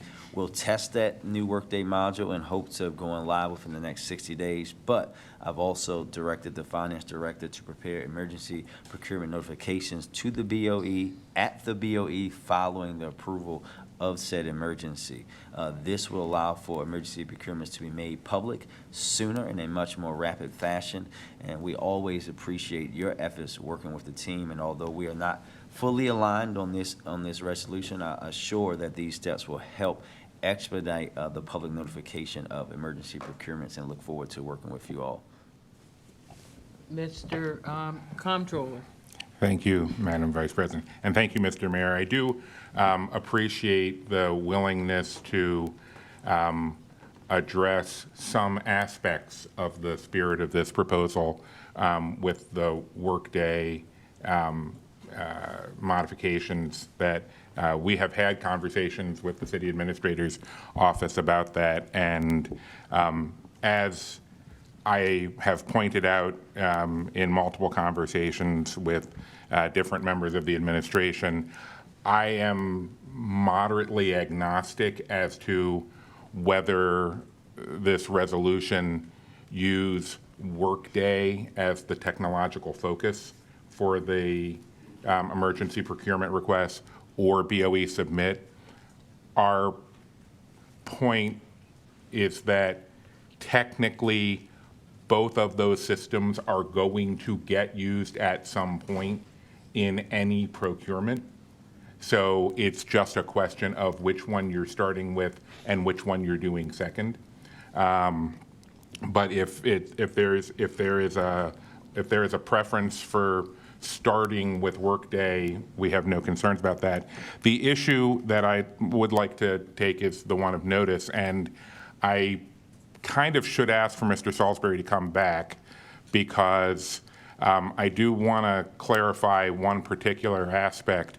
When you were describing the charter reference to the emergency procurement process we have, you said that the approval by the Director of Finance does not allow for notice or reporting in advance, when my understanding was that it simply is silent to the idea of notice in advance and does not require notice in advance. But I saw nothing in the charter prohibiting notice in advance, and if there was something explicitly prohibiting the board choosing voluntarily to provide notice, could you cite that? Sure, I'd be happy to. Okay. And so I mean, I can read from the charter provision. This is Article 6, Section 11E. I don't read the whole provision, but I'll read the whole provision. So, in the event of an emergency of such a nature that the public welfare would be adversely affected by awaiting the approval of the Board of Estimates, the Department of Finance, upon application by the head of the municipal agency involved, may proceed to obtain the supplies, materials, equipment, services, or public works required without reference to the provisions of subsection C, which is the prior subsection that sets forth procurement regulations, period. Next sentence, a full report of any of this action shall be promptly submitted to the Board of Estimates. The Law Department's reading of that is that clearly contemplates creating a report and sharing it with the Board of Estimates after the agency has addressed the emergency. And so again, both our plain reading of the text of the charter provision as well as sort of a common sense understanding of what's happening in the case of an emergency when you have city officials out responding to an emergency that aren't necessarily going to be in a position to go into the BOE submit or Workday or any other portal, that the charter was drafted explicitly to give the director, the Department of Finance, the ability to approve. So does it explicitly say, no, the BOE cannot pass regulations that would put notification prior to the procurement in case of an emergency? No, but we feel our clear reading of that provision and the spirit of the emergency regulations, emergency procurement regulations, are such that it would be, the resolution as it is currently drafted is in contrast to the charter. So I would say that, well, first of all, I would disagree, but that's in and of itself. But I would say more explicitly that the whole point of the Board of Estimates on a very high level is about notice and openness and transparency. The fact that the mayor has 2 additional votes on this board guarantees that whatever the mayor chooses to have pass at the Board of Estimates will pass. And I would say that is in the spirit of the charter. The Board of Estimates is about having that decision, A, happen openly with opportunities for others to comment, but also because the normal procurement process using the Board of Estimates notifies the council president and the comptroller in advance of the meeting that an item is going to be on the agenda that we are going to consider and most likely are going to pass. The emergency procurement process in the charter is flawed in terms of it does not allow for anyone outside the chain of command, from the mayor through the city administrator to the agencies, and including the director of finance, no one outside that single solitary chain of command even knows that an emergency procurement is being considered and being approved until that report comes to the Board of Estimates after the fact. And I am not in any way, shape, or form blaming this administration for that process. I know the emergency procurement process, it has been around for a while.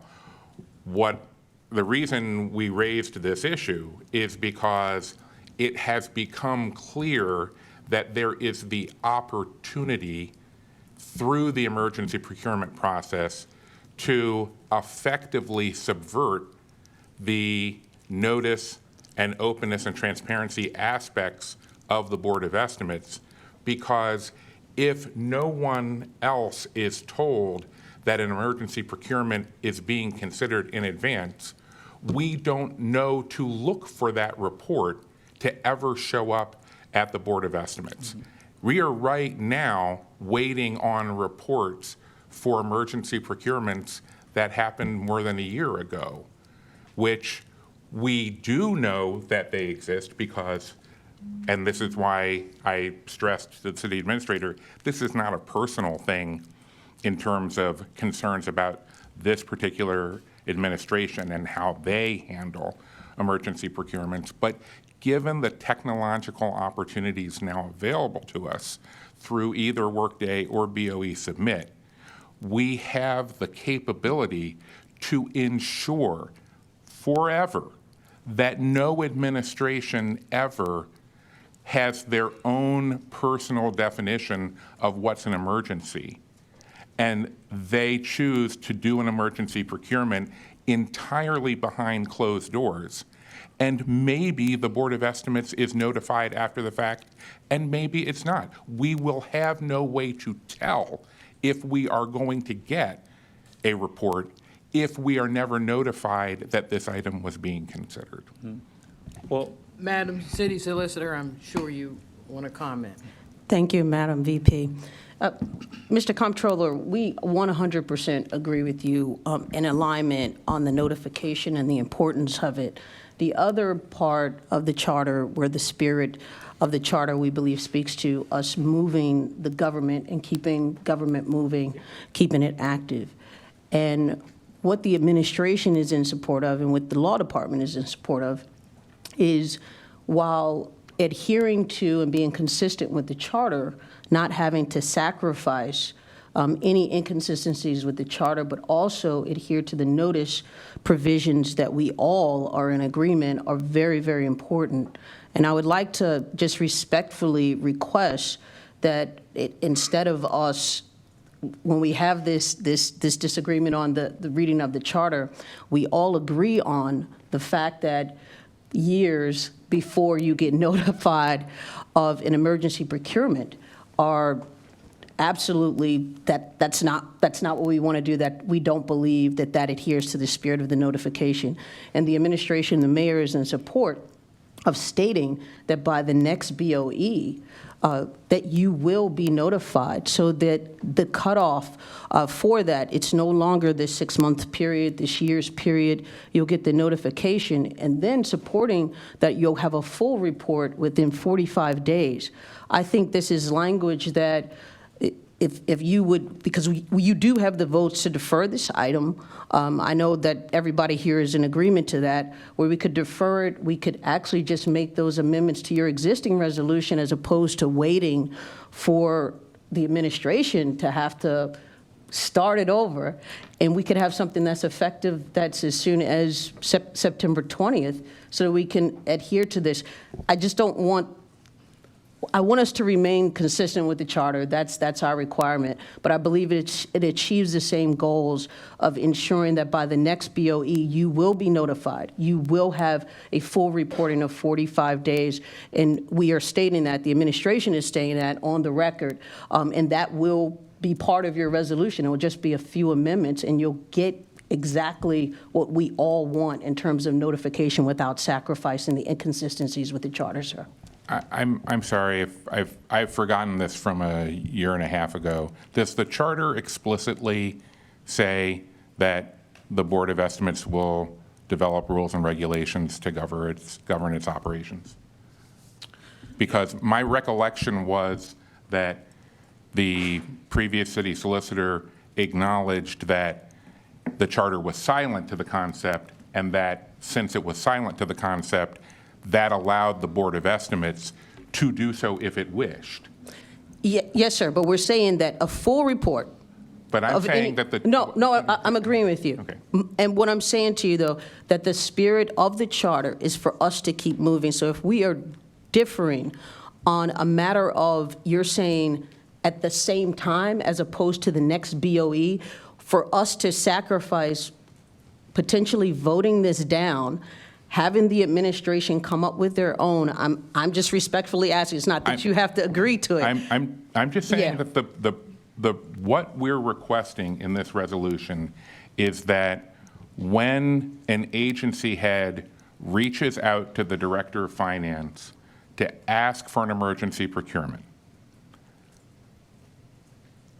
they CC the City Council President and the Comptroller. There is no slowing down of the process when we are copied on a message. We are not asking to change the approval process. We simply want to know that we should be looking for a report. Because while I appreciate your willingness to guarantee that we will be told at the next board meeting, you do understand that what you are saying is you want an honor system. Yeah.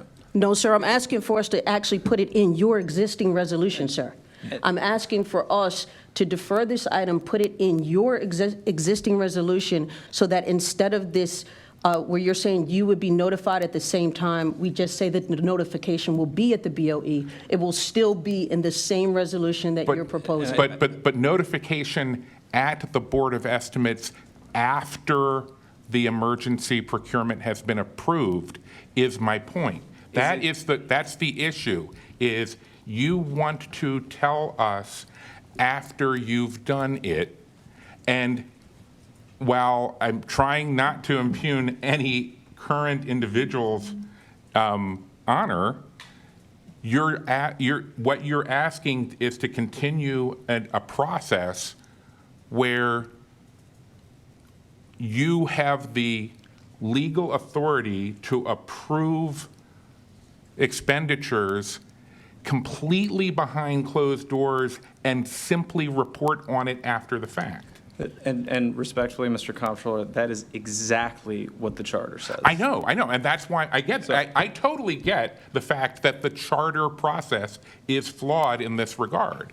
What I am saying is that this Board of Estimates has the power to fix that flaw and create a level of openness and transparency that charter process currently subverts. And so you either are choosing to take the opportunity to solve this problem, or you're choosing not to. That guaranteeing that you will provide the information at the next Board of Estimates meeting after the emergency procurement has been approved and done, all you're saying is you will do what the charter currently says, which is to provide a timely report after the fact. I'm laying out that we have a problem in the charter, but it is one that does not require a charter amendment to fix. We can just voluntarily, as a board, agree that we're going to provide notice in advance of emergency procurements being approved. If you don't want to do it, say you don't want to do it, but don't say you can't. Based on this discussion, after the mayor, I think we need to discuss, I think this is something that needs to be deferred from further discussion, but Mr. Mayor? Mr. Comptroller, as you know, I appreciate everything you said and what you're trying to do here. But I think two things that I want to point out. For me, I'm never going to have even the perception that we're voluntarily or involuntarily violating the charter. But also to the point around transparency, while I love you and the council president, the notification to you all doesn't effectuate transparency for me.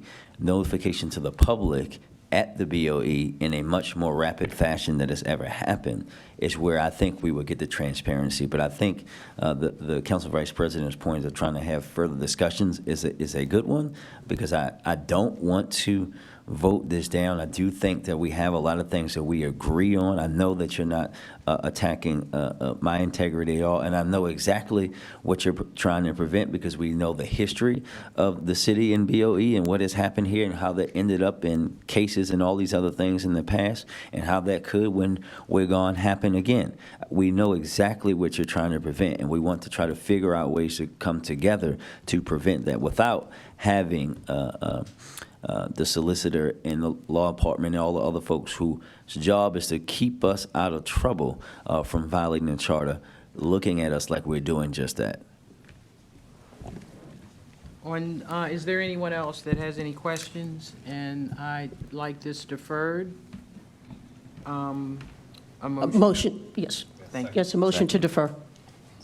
This- Second. Point of information to Yes. when? The 20th, I Okay. believe that, sorry, September 20th. Is that, well, you would have to, Which, all in favor? Aye. Aye. And that's the next. next BOE. Okay, thank you. The next item on the non-routine agenda can be found on page 123, SB 23-12321, Department of Housing and Community Development. This request is to approve an emergency procurement with Trinofo Builders, Inc. for market study research. On behalf of DHCD, It wasn't for market study research. I think that's an error okay. in the agenda. It's salary study. but it's still the same builders? It's the same company, Okay. Triumph. We have Commissioner to walk us through the settlement. Good, it's still morning. Good morning, the Honorable Board. I am here to report on an emergency procurement. DHCD actually requested the emergency procurement for Triunfo Builders to perform emergency stabilization at 1313 Druid Hill Avenue. We actually worked with DGS on this. They did not have an on-call contractor that was available. 1313 is a historic building, and it was at risk of collapse with the historic mansard-style roof collapsing in on itself, which would have pushed all four walls out, which would have potentially had significant risk to the health and safety of pedestrians as well as vehicular traffic in the area of the building. So the emergency procurement without an on-call contractor and one that had the qualifications and experience in historic stabilization, we needed to work with DGS to do the emergency procurement for Triunfo to complete that stabilization and protect this historic building, which historically is known as the, used to be the home of the friendless. And before that, it was actually the first city healthcare clinic for Black residents of Baltimore on the west side. So it was immediately needed in order to protect the health and safety of our residents. Thank you. And that was 1313 Druid Hill Avenue, Yes. correct? Correct. Are there any questions from members? Seeing no further questions, I would entertain a motion to approve this item. So moved. Question. Question? Sorry.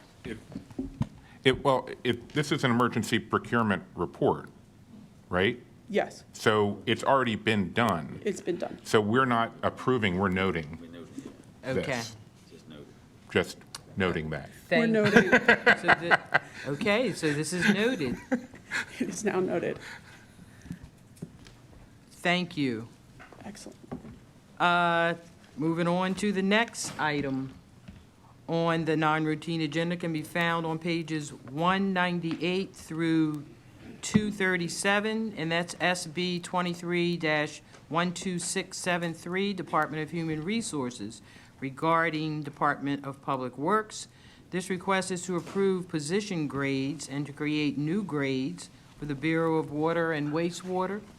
On behalf of Human Resources and DPW, we have Quentin Herbert to walk us through this settlement. Good morning, Madam Vice President, Mr. Mayor, Mr. Comptroller, other distinguished members of the board. This is a presentation that I believe is long overdue, and I am very pleased to present. This is the result of a long-coming salary study for the Bureau of Water and Wastewater in the Department of Public Works. As we all know, last March, our state stakeholders came in and they identified a number of issues, critical issues within our water treatment facilities. One of those recurring issues was around staffing, our inability to retain or recruit top-level talent for these positions. To put it shortly, we were trying to build a 21st century water and wastewater utility while paying 20th century wages. And so we contracted with Evergreen Solutions, who is a vendor that is in 47 states. They've conducted over 1,000 compensation and classification studies. They have extensive public sector human resources experience. Their areas of expertise are with local governments, higher education institutions, local education authorities, and quasi-governmental organizations. The overarching goals of any compensation study are first to look at internal review, and we look at how we measure across the enterprise for folks that do similar work. With this particular bureau, it's a bit unique. It's a misnomer because no one does the type of work that the folks in the Water and Wastewater Bureau do. We also look externally. We look at our closest partners in Maryland, but we also look at other cities that are economically similar to Baltimore, or in this case, that have similar scopes of work. What we found is that there are few cities that have water and wastewater treatment facilities of the complexity and age of our city's systems. So we did not have a large number of comparators to compare ourselves to. But then we also finally, with the compensation study, we make recommendations that advance our core mission. And our core mission is to attract, develop, and retain a high-performing and diverse workforce. And so with that in mind, there were not more than 90 classifications in the Bureau of Water and Wastewater that we were able to study and match directly to other positions in the market. 70 of them we were able to match to positions directly in the market, meaning there was an apples-to-apples comparison. There were another 20 classifications that were kind of unique to the city, but we were able to benchmark them by placing them where they need to be on their organizational chart and then determining what the appropriate pay grade should be for those 20 classifications that are kind of unique to the city of Baltimore. The comparisons were made to Maryland counties and also other cities of similar size and or complexity of work comparable to Baltimore. That data was compared to both the minimum, midpoint, and maximum of the salary grades. And we also looked at salaries where employees, the expected salary for employees based on their tenure, meaning we looked at how long folks are in the position and where they should be along the grade as opposed to where they are today. So our comparator jurisdictions for the state of Maryland were Anne Arundel County, Howard County, and we also looked at the Washington Suburban Sanitary Commission Water, or WSSC. Outside of Maryland, we looked at Atlanta, Georgia, Columbus, Ohio, DC Water and Sewer Authority, Detroit, Michigan, Milwaukee, Wisconsin, New Orleans, Louisiana, Oakland, California, Philadelphia, Pennsylvania, and Seattle, Washington. With that, there was a cost of living adjustment that the vendor performed using a proprietary product that they use so that we are comparing apples to apples with respect to compensation. Because as we know, the cost of living in Oakland is vastly different from the cost of living in Baltimore. And so there was a cost of living adjustment that was made. What we found was quite frankly not surprising to us. What we found was that the city of Baltimore salary ranges, particularly at the full performance and experience levels, was well below market. Even in classifications where we were competitive at the starting range. And the reason that is because many of our other jurisdictions have multiple grades or multiple steps within grade where employees receive an increase at each step. In the city of Baltimore, AFSCME employees in Local 44, there are 3 steps within grade. And for CUB, there are only 4 steps within grade. So our employees get to the top of the salary range very early in their career, while surrounding jurisdictions continue to receive increases at each step in the grade. So that's why at that full performance and experience level, we fall well out of competition. And so because of that, the recommendations were to create a newly redesigned salary step scale in order to maintain competitive compensation throughout one's career. So instead of 3 steps for AFSCME or 4 steps for CUB, the recommendation is for 20 steps across the board. And those steps, progressions continue to be at 18 months. And for steps 1 through 5, there's a 3% increase. For steps 6 through 10, there's a 2.5% increase. And then for steps 11 through 20, there's a 2% increase. That is, of course, in addition to any annual COLA. What this does is it allows us to remain competitive throughout one's career. And more importantly, and this is something that the mayor has indicated as a priority, it allows the men and women, over 1,250 work in the Bureau of Water and Wastewater, to work in jobs where they can provide for their families and earn a true living wage. I just wanted to close by giving just a couple of examples. Both of these are Local 44 positions and give you a look at what the old and the new will be. For utility installer repairer 1s, currently The salary range for that classification is $35,063. The top is $36,194. Less than $2,000 difference between the starting salary and the top. The new salary range will be $46,305, and the top will be $71,879. For the water treatment technician, too, again, a very critical position in the work that's being done at our treatment facilities, and which will allow us to compete in the market. Currently, that salary range is $44,180 at the starting, and the top is $49,899. The new range will be $53,604 up to $83,209. So again, there's room for progression in the agency for folks that hold these positions and to earn a salary where they can provide for their families and will allow us to get after the top talent out in the marketplace. And instead of losing talent to some of these jurisdictions, we can begin to take some of their talent and bring them to Baltimore City. I believe that that's all that I had. If there are any questions, I'm glad to answer them. Before we take questions from the board, I just want to ask if you or someone from the Finance Department can explain what funds are going to pay for these salary adjustments and how they're going to fit into the city's budget, which we passed in June. Good morning, everyone. Laura Larson, City Budget Director.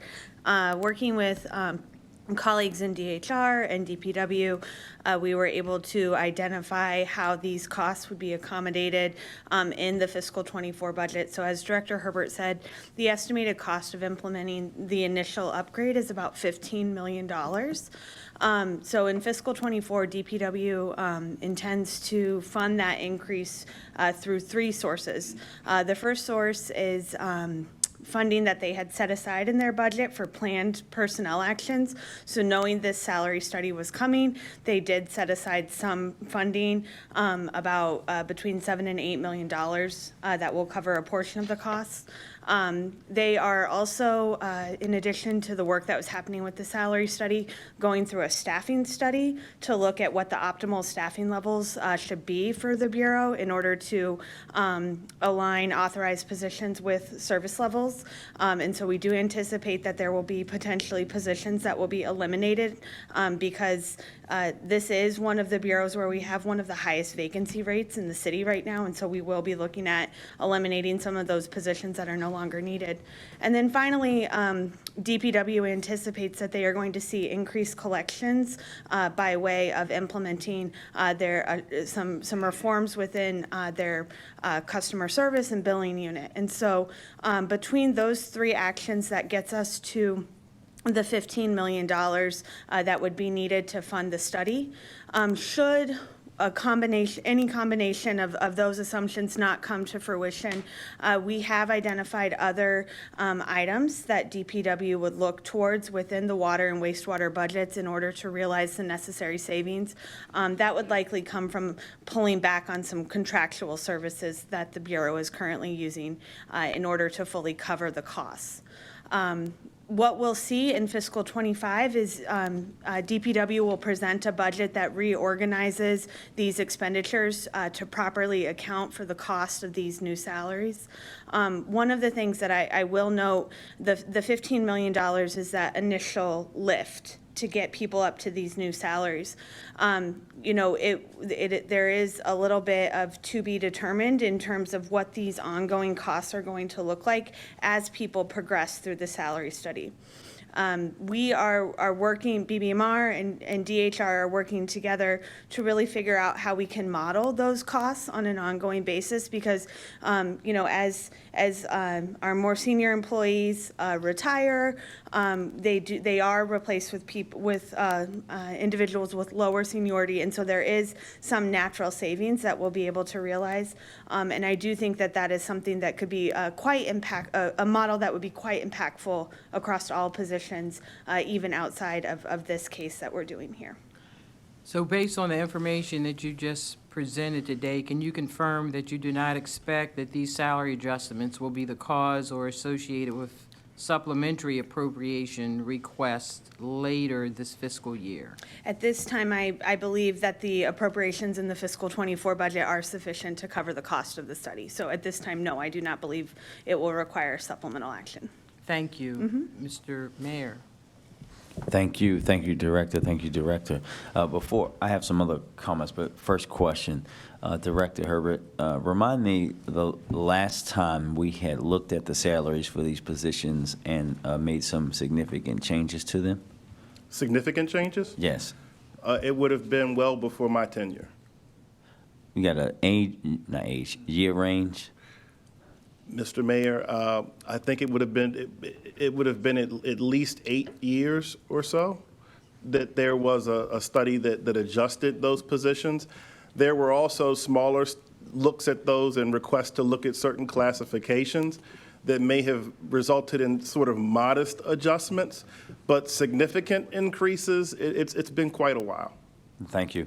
And thank you to you, Director, to you, Director, to you, Director, and to Director Luna, all for, everyone gets a director today, all for really coordinating and working on something that we know is critically important. And I know actually predates you, Director Morissette, but there was a lot of heartburn from some of the directors, not named Director Luna, when I said that we were going to do this, because we know that our workers who work on something that we all need, right? All of us who take baths, who use the bathroom, who drink this wonderful Baltimore tap water, we rely on these individuals who have been being paid under living wage for far too long. What we're able to do now with this is pay these folks a living wage and allow them to grow in a field, and allows us to be more competitive in a field that we know there's a dire need for, not just here in Baltimore, but across the country, really across the world. So we have some of the best and most talented folks. I had the opportunity over the summer to go out to see some of them at Montebello and learn a little bit more from them and see the work that they do each and every day. And now, as we go through it and approve this, we'll be making sure that they see, not only see, but feel that we know how important their work is. So I want to say thank you to all of you and to the city administrator and team for making sure that our employees are paid a much, much better rate. And Mr. Mayor, if I could, I would be remiss if I did not acknowledge some of our labor stakeholders who were here.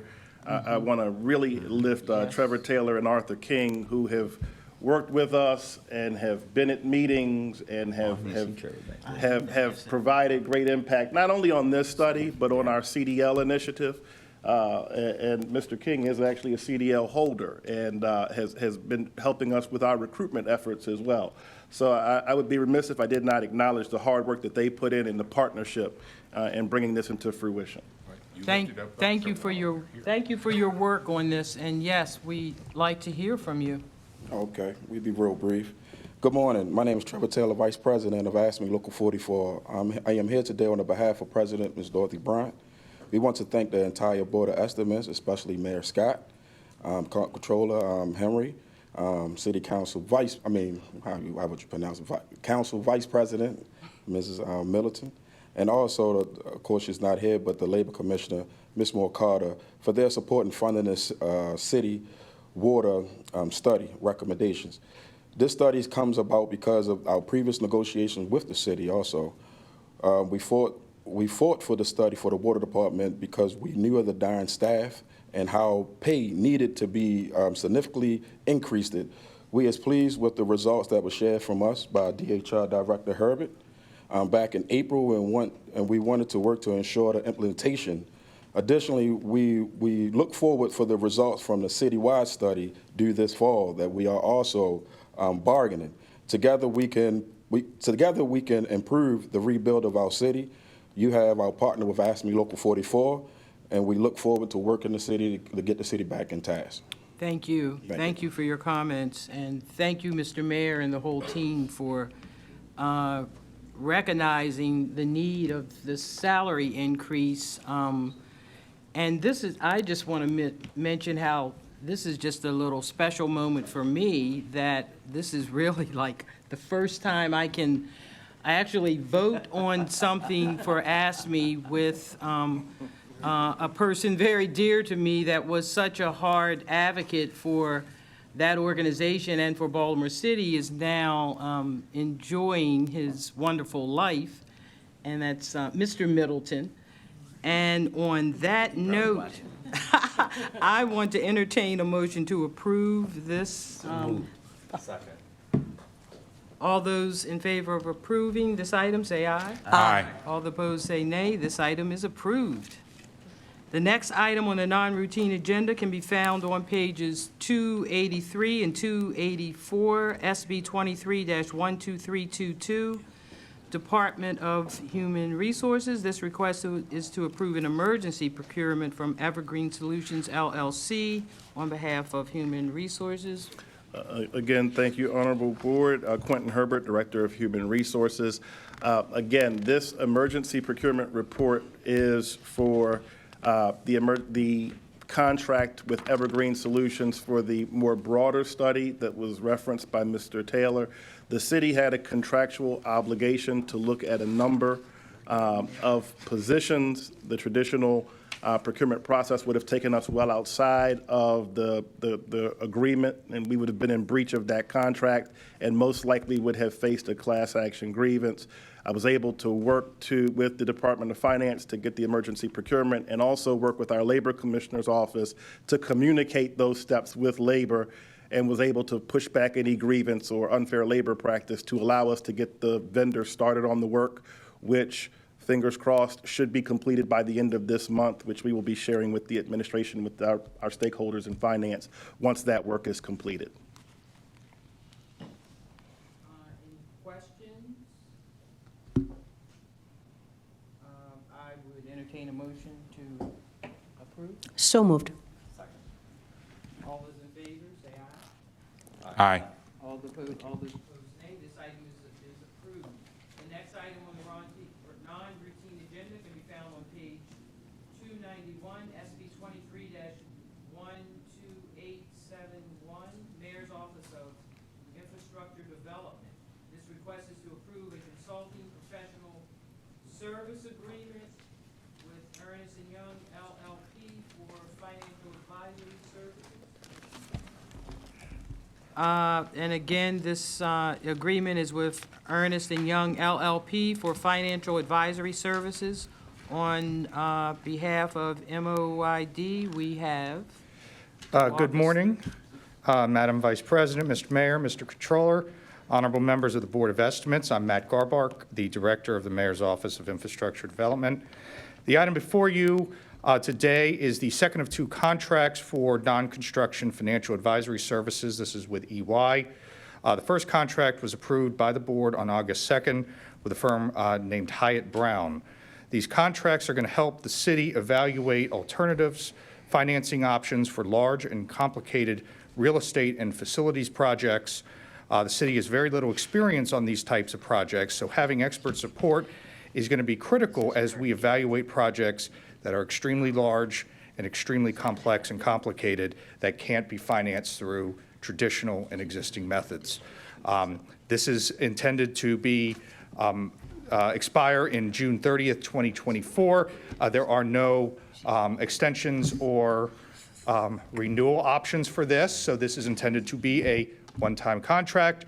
Any future contract will be project-specific and will be more related specifically to the project and the financing structure that we would need, but these contracts are not intended to cover those types of issues. With that, I'd be happy to take any questions. Any questions? Mr. Comptroller. Thank you, Madam Vice President. Mr. Garbark, sorry, I almost used your title, and I was trying to. I just want to reiterate, just clarify that there is no expectation of extending the time and specifically the amount of this contract. If we need further financial analysis, it will be for a specific project that we don't already know about, because if we already knew that we were going to have additional needs down the line, we would be looking at just hiring in-house expertise rather than continuing to follow the consultant model. Is that correct? Yes, Mr. Comptroller.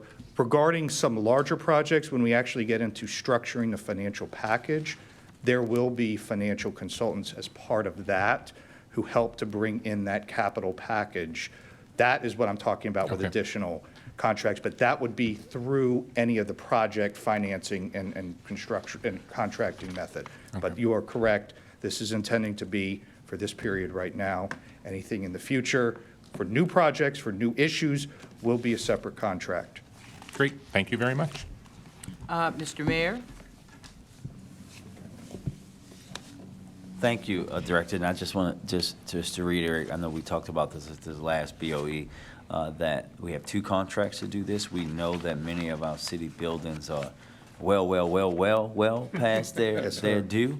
And we have to manage not just them, but competing capital interests in this.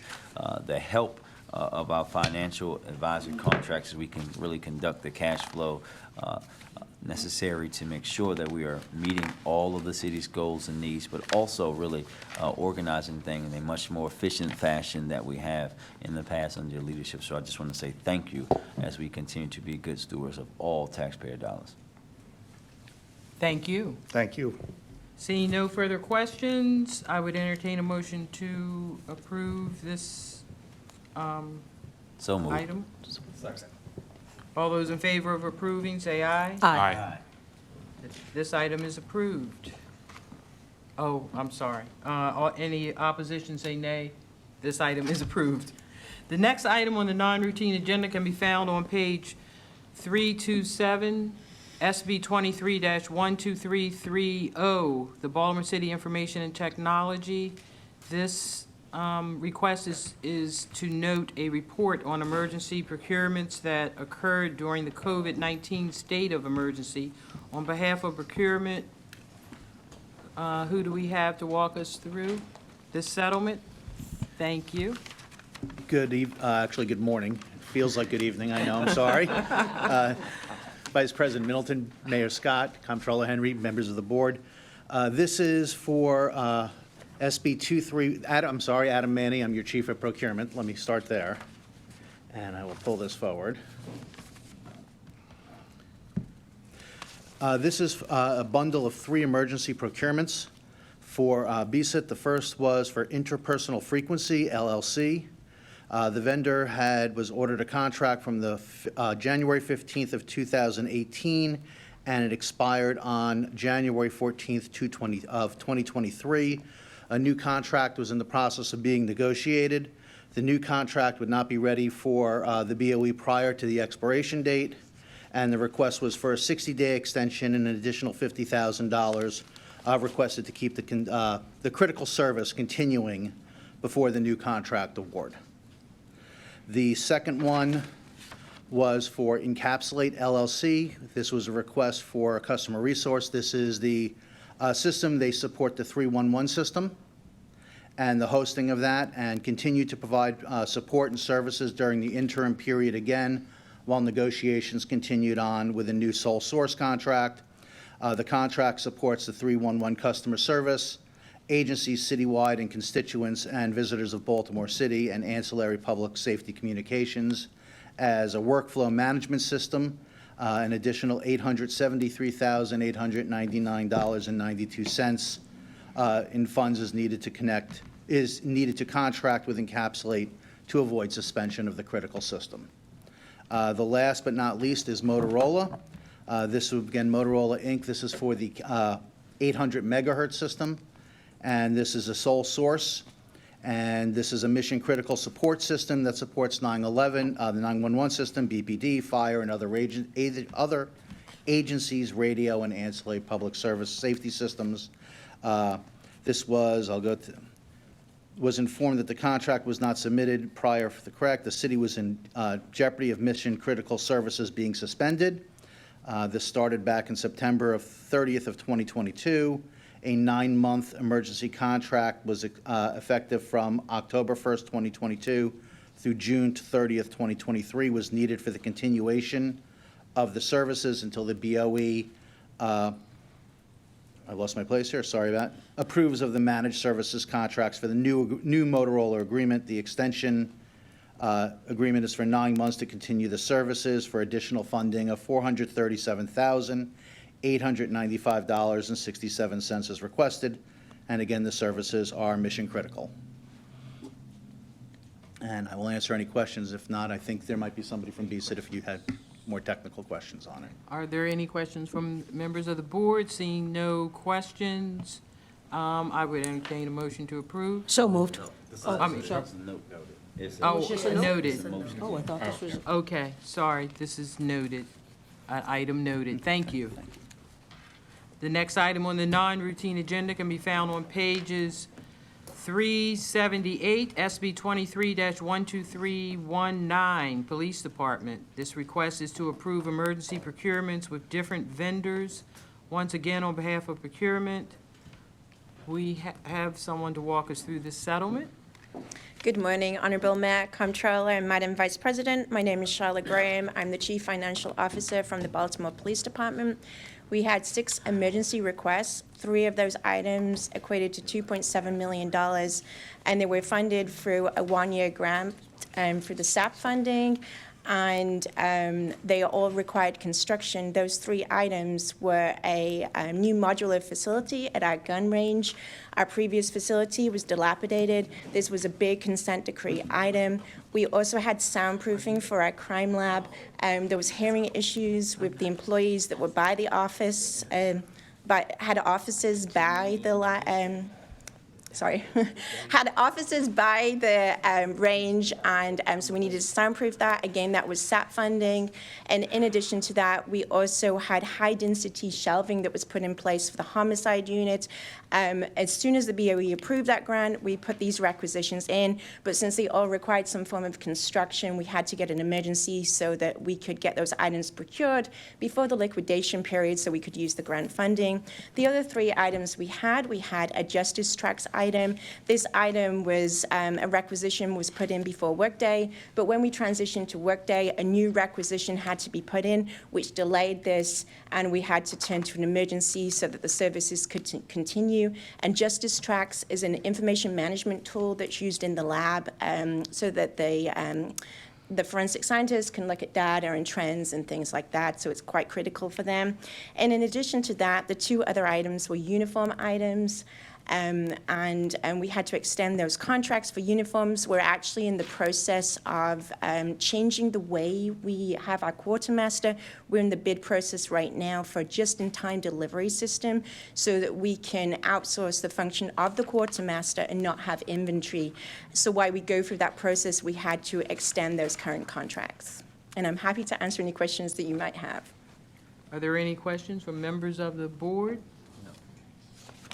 Seeing no further questions, I would entertain a motion to approve. So moved. It's noted. I'm sorry, this is noted again. Thank you. Thank you. The next item on the non-routine agenda can be found on page 430, SB 23-13067, Department of Procurement. This request is to approve a technology license service software agreement award with Vector Media Group Corp. Once again, on behalf of procurement, could you walk us through this settlement? So, my name is Todd Carter. I'm the director for BSIT. I'll be talking today, Madam Vice President, Mr. Mayor, Mr. Comptroller. I think I have the easy part because I'm going to introduce our Director of Broadband and Digital Equity to talk about what we're doing with ACP. We really need your help, and so with that, Kenya Moore is our Director of ACP and is going to talk through. Excuse me, Director of BDE. Sorry Kenya about that. Osley, I'm not Kenya Moore. Oh, Kenya Osley, sorry about that. If there's a way to strike the record, can we do that, please?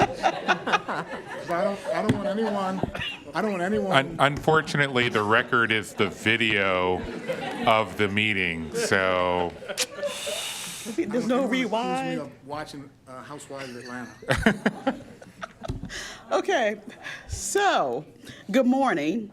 I'm actually Kenya Osley, the Director of Broadband and Digital Equity, and I'm here because we have a pretty exciting contract that we want to get approved for Vector Media. Why do we put this on the non-routine agenda? Because we want you all to know that the Affordable Connectivity Program is a program that the FCC approved last year that allows for income-eligible residents to sign up for a discount on their internet. They also get a $100 discount on a device. Now, when we launched our campaign back in May, there were already about 55,000 folks signed up. There are about 127,000 Baltimore households that are eligible. 55,000 were already signed up. In a very short time, we were able to increase that by 10%. So there are now about 66,000 Baltimore City households that are taking advantage of this benefit. So the Vector Media, through that contract, Vector Media is the contractor for MTA bus ads. What we are going to do is install bus ads inside the subway, 3 subway stations, bus ads outside of buses, and then bus ads inside of buses. Why are we doing this? Because what we know about the Affordable Connectivity Program is the primary reason why folks are not signed up is because they are not aware of the existence of this program. So awareness is our #1 priority.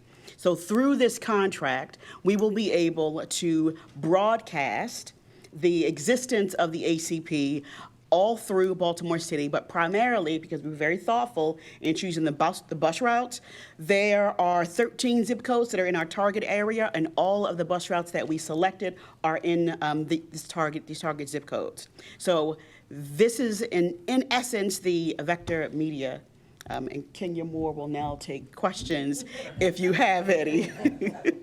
Yes, sir. Yes, start with Mayor Scott. Thank you, Madam Director, and the Director is walking out in shame as I start to speak. I think first, for the public, can you just go through again what the ACP is and what the requirements are? The Affordable Connectivity Program is also called the ACP.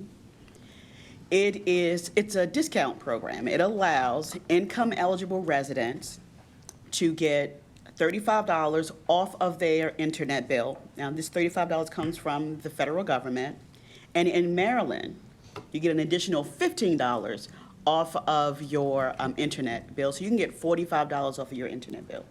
There are a number of ISPs, primarily in Baltimore City. We have the primary provider that are now accepting ACP. So in addition to using the ACP for your home connection, you can also use the ACP for your mobile connection. And what are the income requirements? So there are a number of eligibility requirements. This is why Baltimore, I think, we are expertly situated to take advantage of this. So in addition to having 200% of the median income, you can also be a vet. You can have a student in Baltimore City Public Schools, because one of the requirements is that your child participates or attends a free or reduced lunch school, and all of our schools are free or reduced lunch. So I'm not sure who was the brilliant person that made that decision, but because of that decision years ago, all of our students, regardless of income, they're now eligible. So if you are a recipient of a Pell Grant, you are also eligible. If you are already receiving any federal subsidies, for instance, the SNAP program, everyone who lives in public housing automatically qualify for this program.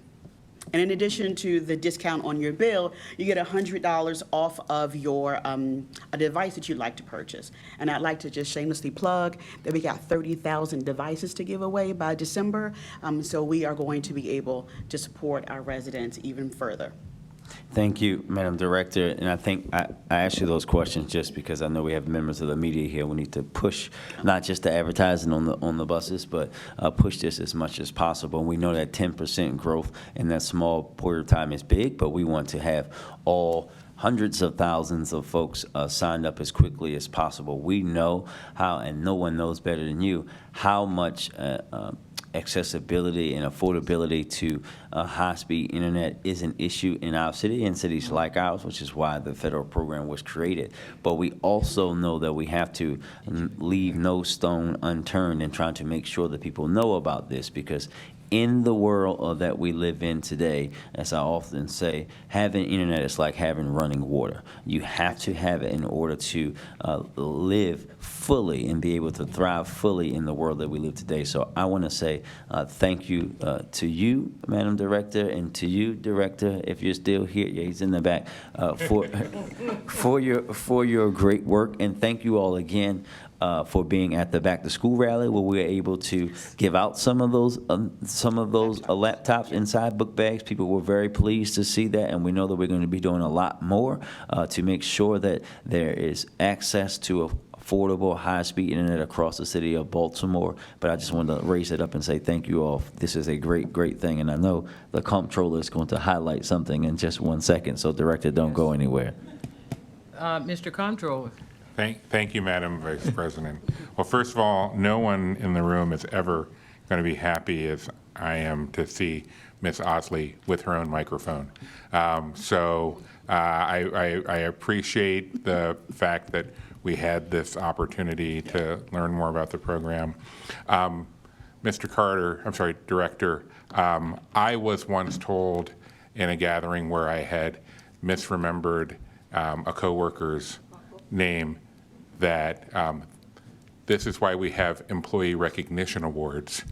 And so if you want to talk to HR about that, I'm sure that they would be happy to give you some assistance. But what I really wanted to do is give you, both of you, a shout out for the fact that you have made history. You are the first agency ever to reach out to the Comptroller's office and ask to be on the non-routine agenda for their item.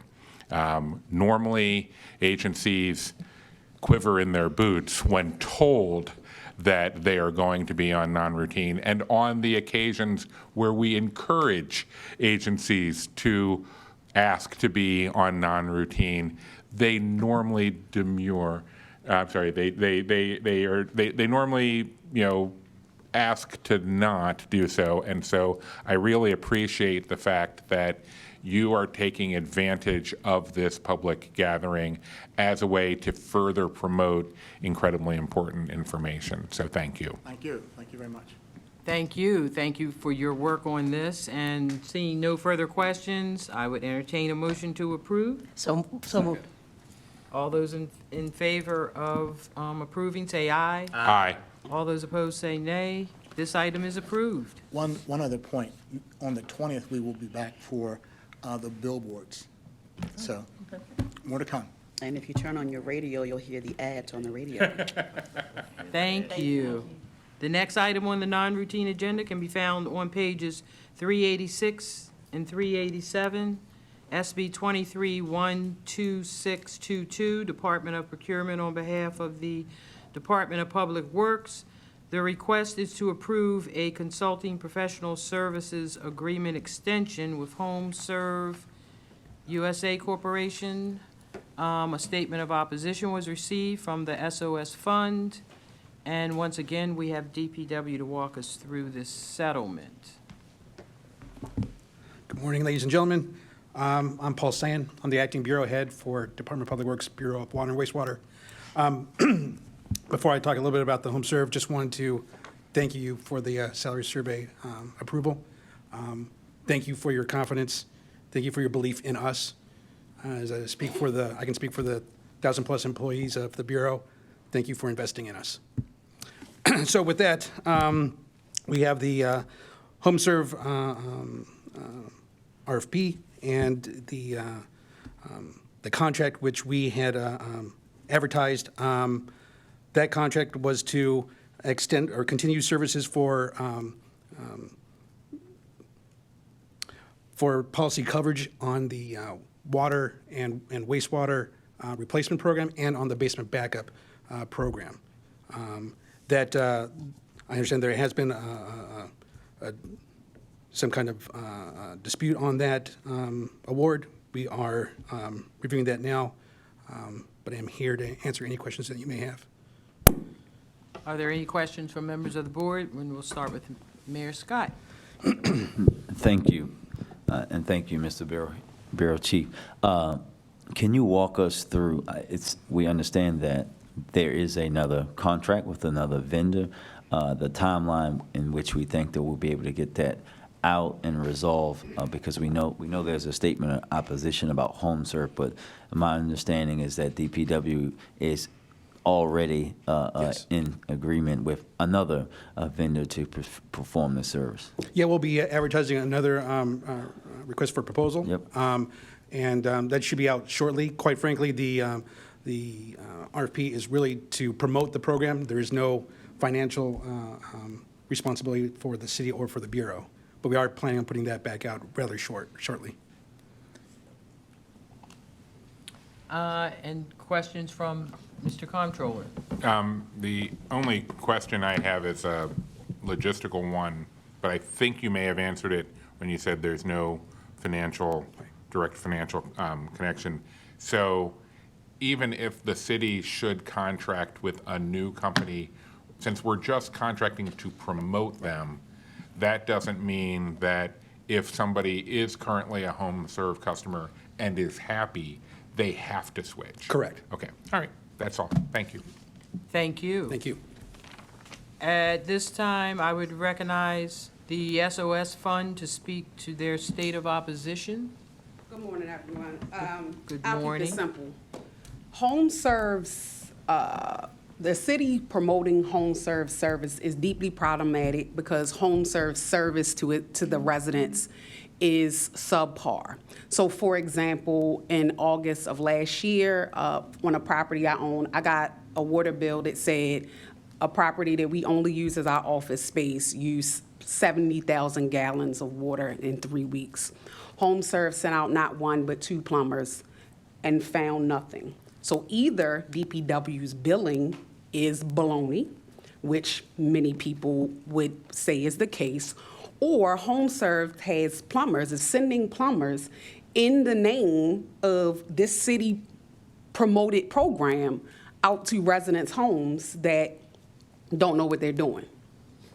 In addition, we have a client, the SOS Fund has a client right now who has another Home Serve product, right? The whole home product. Home Serve is not only refusing to fix the entirety of their boiler, but telling them that if they are going to fix their boiler, Home Serve is going to pay $800 and demand that the homeowner use their service people.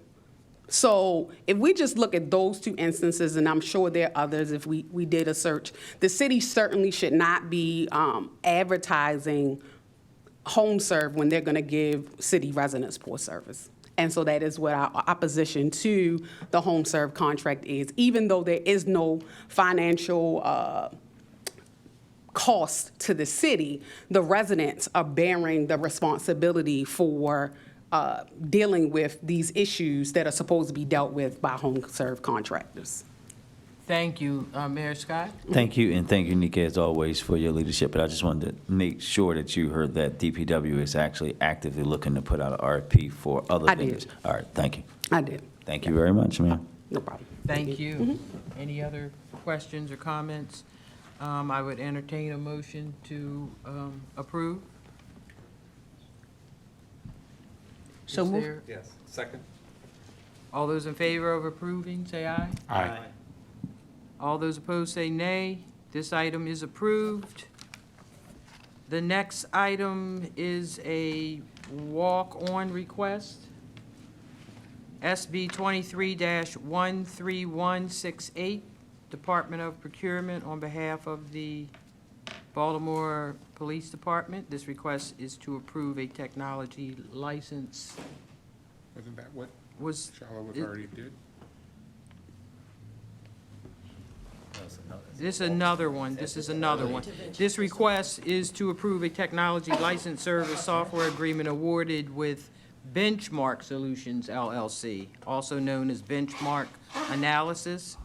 And once again, on behalf of the Department of Procurement, could you Good, walk us through this? Good morning again, honorable board members. Adam Manny from your Chief of Procurement. This is for the award of an early intervention system, EIS. This is a cloud-based software system, a SaaS system, that is a tool that allows to monitor potentially problematic behaviors of officers. This went through the full RFP process. There were 2 responsive proposals. They were reviewed by the evaluation committee based upon technical scoring, and the highest ranked firm was here. This contract is from September 6, 2023 to September 6, 2026, with 2 one-year renewals. And we do have people, members from EIS here to answer technical questions you might have about the system itself. Thank you. We'll hear from the Deputy Commissioner, Police Commissioner. Still morning. 7 minutes. Deputy Commissioner Eric Malasa of the Compliance Bureau. I'm pleased to present this item. First, I want to thank the Comptroller's Office and their staff for helping us get this on the agenda. This is a critical item for consent decree compliance. It's one of the last linchpins on technology for getting us over the finish line when it comes to having the tools to be able to demonstrate compliance. Early intervention systems are designed as HR management tools, first and foremost, helping us understand the patterns and behaviors of our officers as they undergo their duties. Things like use of force or arrests or stops or any information that lends us to understand the pattern or practices that frankly got us into the consent decree are what early intervention systems are designed to see in advance. The goal is not to have it be a punitive system. In fact, it's designed to help make sure we're getting in front of an officer's behavior through direct intervention before something manifests itself as misconduct. So this is a 5-year agreement. The duration that we're going to start with is a 3-year agreement.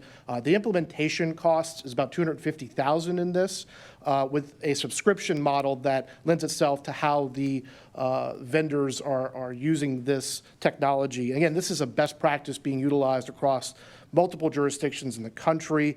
We have achieved MBE and WEP goals in this. That was important to us to ensuring that for the implementation phase that there was active participation there. And again, I want to thank the MBU office as well for helping us navigate that piece of the puzzle. But this is a critical program for us, and I want to thank again the board's consideration of this item. Happy to answer any questions. With me is members of my technology team, Chief Canton, Mr. Schlanger, who have to shepherd this process through an RFP process, and we're here today to get this program started. Mr. Mayor? Well, thank you, Deputy Commissioner, and I'll just say that this is a long time coming. I know that the Council Vice President and the Comptroller will remember that, Mr. Deputy, even before we had a consent decree, there was a young man by the name of Brandon Scott that said in the City Council, and they voted for it, so thank you for your support, that we should have a early intervention system. We know how important and how different the department would have been when you arrived here in 2018 if we had that kind of system to be in place to catch many of the things that, unfortunately, this board has to approve that the taxpayers of Baltimore are now paying for. This is something that we must not only have, but we will also use to make sure that we're catching everything, improving, and doing what we have to do to make sure the department continues to be a leader in reform and reducing violence at the same time. Thank you. Thank you. Any further questions from the board? Seeing no further questions, I would entertain a motion to approve. So moved. Second. All those in favor of approving, say aye. Aye. All those opposed, say nay. This item is approved. Thank you all. The next item is a walk-on request. SB 23-13315, Department of Procurement on behalf of the Baltimore City Housing Department. This request is to approve a request for flu vaccination. Oh, I'm sorry, Baltimore City Health Department. This request is to approve a request for flu vaccination medications. Once again, on behalf of the Department of Health, we have, go ahead. Hi, good morning. I'm Rebecca Deneen. I'm the Assistant Commissioner for Maternal and Child Health at the City Health Department. We're seeking approval for flu vaccine purchase from RNS, which is currently the only approved vendor for medications in the city of Baltimore. We urgently need to purchase the 1,000 high-dose vaccine and 3,000 regular dose for older adults and vulnerable populations in the city. And clinics are going to be starting shortly to prevent severe flu and death from flu in the city. Our original quotes were received and submitted in June from the only approved vendor and have had significant delays with procurement. Flu clinics should be starting this week, and we seek your approval. Thank you. This is right on time as we're approaching the fall, winter flu season. And on that note, I would entertain a motion to approve this item. So moved. All those in favor of approving, say aye. Aye. All those opposed, say nay. This item is approved, and as there is no more business before the board, we will, hold up. We have one more?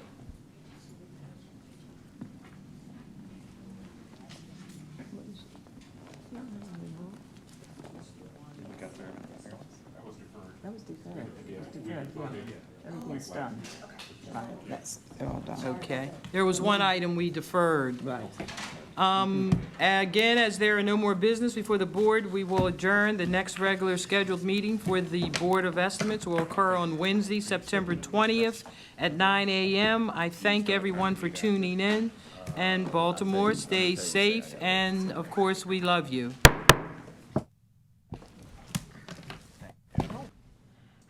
Okay, good afternoon.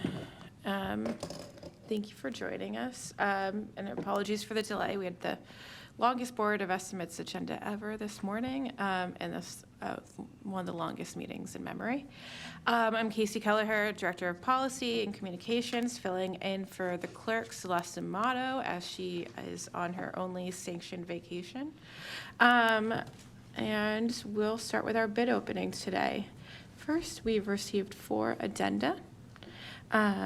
First one, Bureau of Procurement, RFQ 000372, snow removal services. The previous due date was today, 9/6/2023, but the new opening day is September 20th, 2023. The second addenda received, also from the Bureau of Procurement, RFQ 000285, janitorial and cleaning services, groups 1 through 10. The previous due date was September 6, 2023, but the new opening day is September 20th, 2023. The third addenda received is from the Department of Public Works for WC 1354, Ashburton Water Lake Dredging. The previous due date was today, September 6th, but the new opening day is October 4th, 2023. The last addenda received, also from the Bureau of Procurement, was RFQ 000133, bottled water delivery service. The previous due date was today, September 6th, but the new opening day is September 20th, 2023. I have my colleagues here today, Audrey, Shalon, Abigail, and Tawanda, to help me open the following bids. And we have 5 bids in total. I'll start with Bureau of Procurement, RFQ 000240, remove, furnish, and install carpet in various types of floor coverings. Okay, so we have 2 bids under this. First name is Alden Incorporated, and that amount is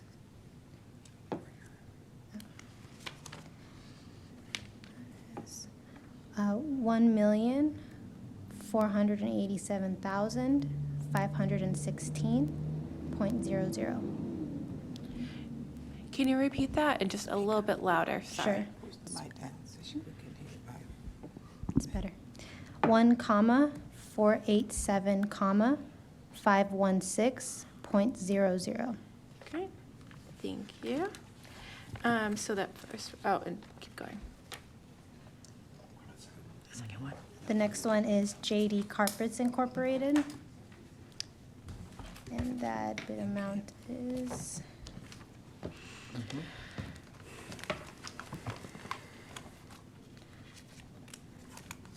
$477,175.00. Thank you. All right, so that was RFQ 000240. Remove, furnish, and install carpets in various types of floor coverings. The first bidder, Alden Inc., bid amount 1,487,516. The second bidder, JD Carpets Incorporated, bid amount 477,175. Thank you, Abigail.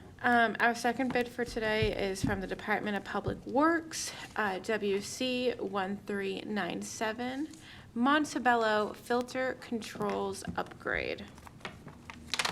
We have two bidders. First one is the Whiting Turner Contracting Company. That bid amount is $5,961,000.00. Thank you. Does that have a bid bond? Yes. Yes, it does. Cool. So that amount for Whiting Turner Contracting Co. was 5,961,000. The next one is for American Contracting and Environmental Services Incorporated.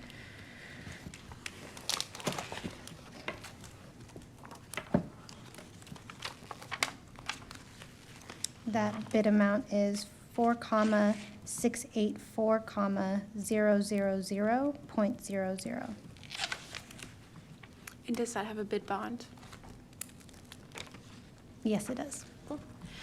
So for American Contracting Environmental Services, Inc., the bid amount is 4,684,000, and it does have a bid bond. And that's it for WC 1397. Cool, thank you. Our next bid is from the Bureau of Procurement, RFQ 000373, Fuel Dispensing Equipment Repair and Maintenance Services. Okay, so we have one bidder. It's Total Environmental Concepts Incorporated. That bid amount,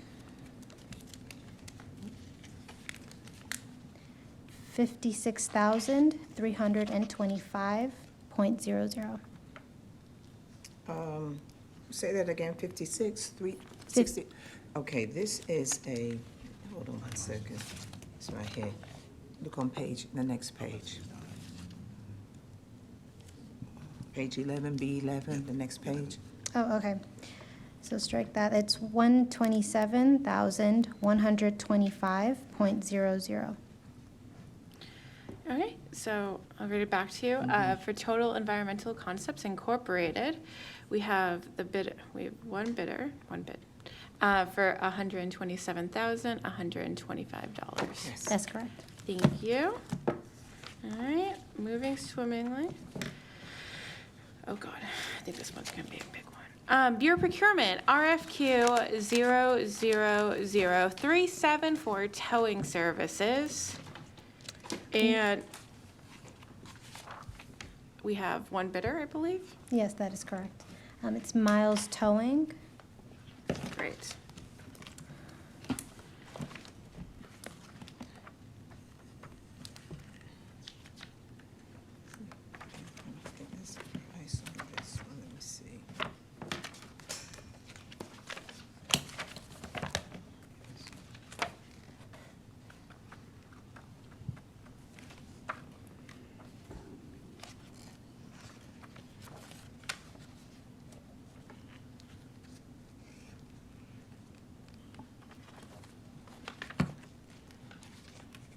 Did we have anything come this year, no bond or anything? Excuse me 1 second. So we have different amounts. I think they have the total. So just read It's the just a name. price sheet, Yeah. okay. So just read the name. Okay, Miles Towing submitted a price sheet for their bids, and we'll refer this to the agency for review. Thank you. All right, and our last bid for today, Bureau Procurement, RFQ 000357, Evo Cam 2 Digital Microscope System. We have no bid submitted. All right, anticlimactic. All right, that concludes our bid openings for today. The bid tabs will be posted on the comptroller's website by close of business today for your review. And there'll also be information there if you need to make an appointment to review any of the bids we opened. We're now concluding our meeting, and the next Board of Estimates meeting is September 20th in 2 weeks. We look forward to seeing you then. Thank you.